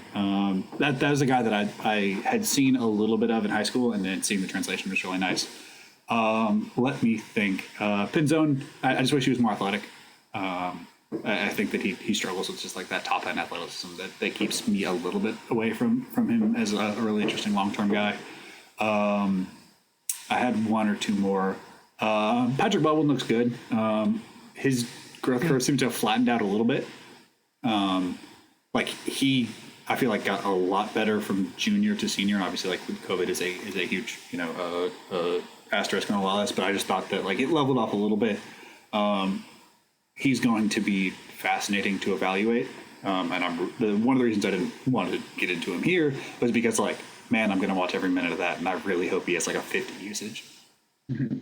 I have like 1 or 2 more if somebody else wants to go next, if they have any shots left. Yeah, some quick names. I think for me, the 2 like fringe guys that helped themselves the most in terms of draft stock for next year are Matthew Strassel from France. Oh, yeah. He was I was going to bring him up. So yeah, early this year he was pretty high considered as a potential prospect for 2021. Didn't really pan out, but I mean he did have a hell of a love target in Wenbamyama, so some of those assist numbers are definitely inflated, but shows the ability to just create advantages and exploit them and make the right passes. I lost the count of how many no-look passes he threw in this tournament. I just wish he was a bit more consistent with the shot. It looks kind of weird. Looks kind of a super exaggerated to motion. But yeah, definitely one guy that helped himself a ton. Ruben Dominguez in Spain. He was always one of my favorite guys in that generation. Just showed a lot of promise as a scorer at 6'6", really physical and really versatile. Philip Wheeler from Puerto Rico. Yes, that was the one I wanted to nail on.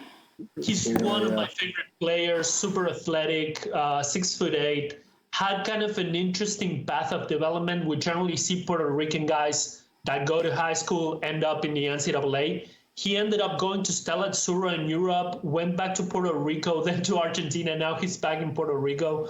So a lot of professional experience at his age. And I think that with his body at his size and with that ability and athleticism, definitely someone to take into account. And then I have 2 college prospects that I think. Can I jump in before you get into the college guys? Yeah, sure. Does anybody know which 2 NBA prospects he went to high school with? And would anybody take him over those 2 prospects? You mean Wheeler? Yeah. The 2 prospects are Scotty Lewis and Brian Antoine. I might take him over both. Yeah. I mean, Antoine has the shoulder injury, which is obviously like hard to evaluate. Yeah. But I'm more interested in Wheeler than I am Lewis at this point. I can get behind the Scotty though. I feel like that's kind of tough for Antoine, and I'm like Yeah. still holding out. So some hope. let's just put them out. I mean, because none of us have the medical information. Let's just say Wheeler versus Lewis. Any takers or anybody against? I don't have a firm take, but like I get it. I get where you're at. Sorry to interrupt, Ignacio. You wanted to jump in with that bit of high school basketball trivia. Your college guys. No, don't worry. I think Achulas Tuvelis is one guy that really helped himself here and showed, just how much he was already impressive in previous field tournaments, but this year to me he kind of took a leap. Showed a lot of ability to create defensive events at his size, which I think is really important. And the other guy, Arizona transfer, he's going to San Jose State, if I'm correct, is Tive Goraner from Turkey. Just thought the ability to shoot the ball and the versatility at 6'9", I thought was really impressive. So that's kind of my list of shout outs and risers from this year. My last two shouts are the Korean score. My phone is not responding right now. Yoon Seok Seo, I think is the name. Yes. Yoon Seok. Yeah. One of the most fun watches, I think. Really, I don't mean this as a backhanded compliment, but he battled, and I really appreciated that. I don't know where the long-term goal is, but I think that's one of the guys I appreciated watching most, where I was just like, he's really going after these dudes. And then I think this is a little bit more of a note of concern than a shout per se, but Elijah Fisher's development is interesting. I thought that I would have liked to see a little more counters from him. He's really strong now. He sort of took the RJ Barrett physical shoulder routine. I think he's a guy that is probably not going to end up as a top 5, top 10 guy in his class, but I'm interested in the long-term second side closeout attacker if the shots fall because of the strength and the really interesting forward counters that he had. I wanted to talk about Elijah too, because I'm high on him as a prospect because of this. I was already aware that he just only goes right and he only wants to finish right, even on the left side. He was going a little bit more left, so that's nice. I do how he does have some craft, which is interesting for a bully, at his archetype. But him scaling down in a role where he really competed on defense. He was getting lost off the ball, but he's a kid. But he really competed on defense, especially on point of attack.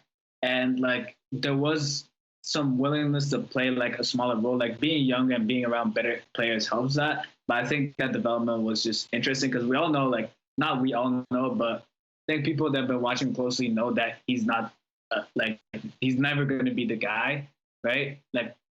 I don't think so, actually. I wouldn't say he never, but yeah, just him playing and he played well on this role, honestly. So just being more scalable makes me higher on him as a guy. All right. Any final shouts? Can I get one final shout out? Yeah, because absolutely. I'm in the chat, Akola Gag from Australia.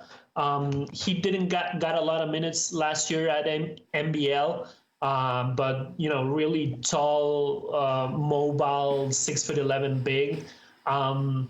Born 2002, so I don't think there's a ton of NBA potential there, but definitely someone who in the next 2 or 3 years can become one of the best players in the NBA and take the leap to Europe. I just thought he was pretty impressive at his size. Yeah, there's a shout to Bawali in the chat. This is my first exposure to Bawali, so I'm going to have to double down and take a look back at him after summer league and stuff. But definitely a guy I'm interested in. All right. I thought John Harper was good from Japan. Oh yeah, I was thinking about John Harper too. Yeah. All right. Plugs. Everybody go around. We can call this. All right. Yeah, go ahead. I don't have that much to plug. I don't really have anything, honestly. I guess I'll start. Follow me on Twitter at Airball, EYRE Ball. I work at IDprospects. Follow that account as well. We deal with international prospects that are 2, 3, 4, 5 years away. So if you're into that sort of stuff, if you want to know who's coming to college and get information on future freshmen, international freshmen from college as well. We do that. So yeah, that's pretty much it.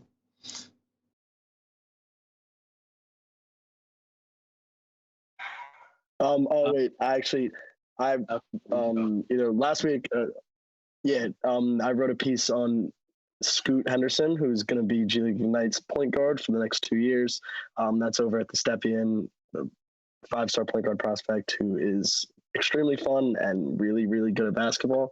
So yeah, you can give that a read for sure. And you can follow me on Twitter at Jake in the Paint. I want to plug PD's YouTube channel. It's just PD.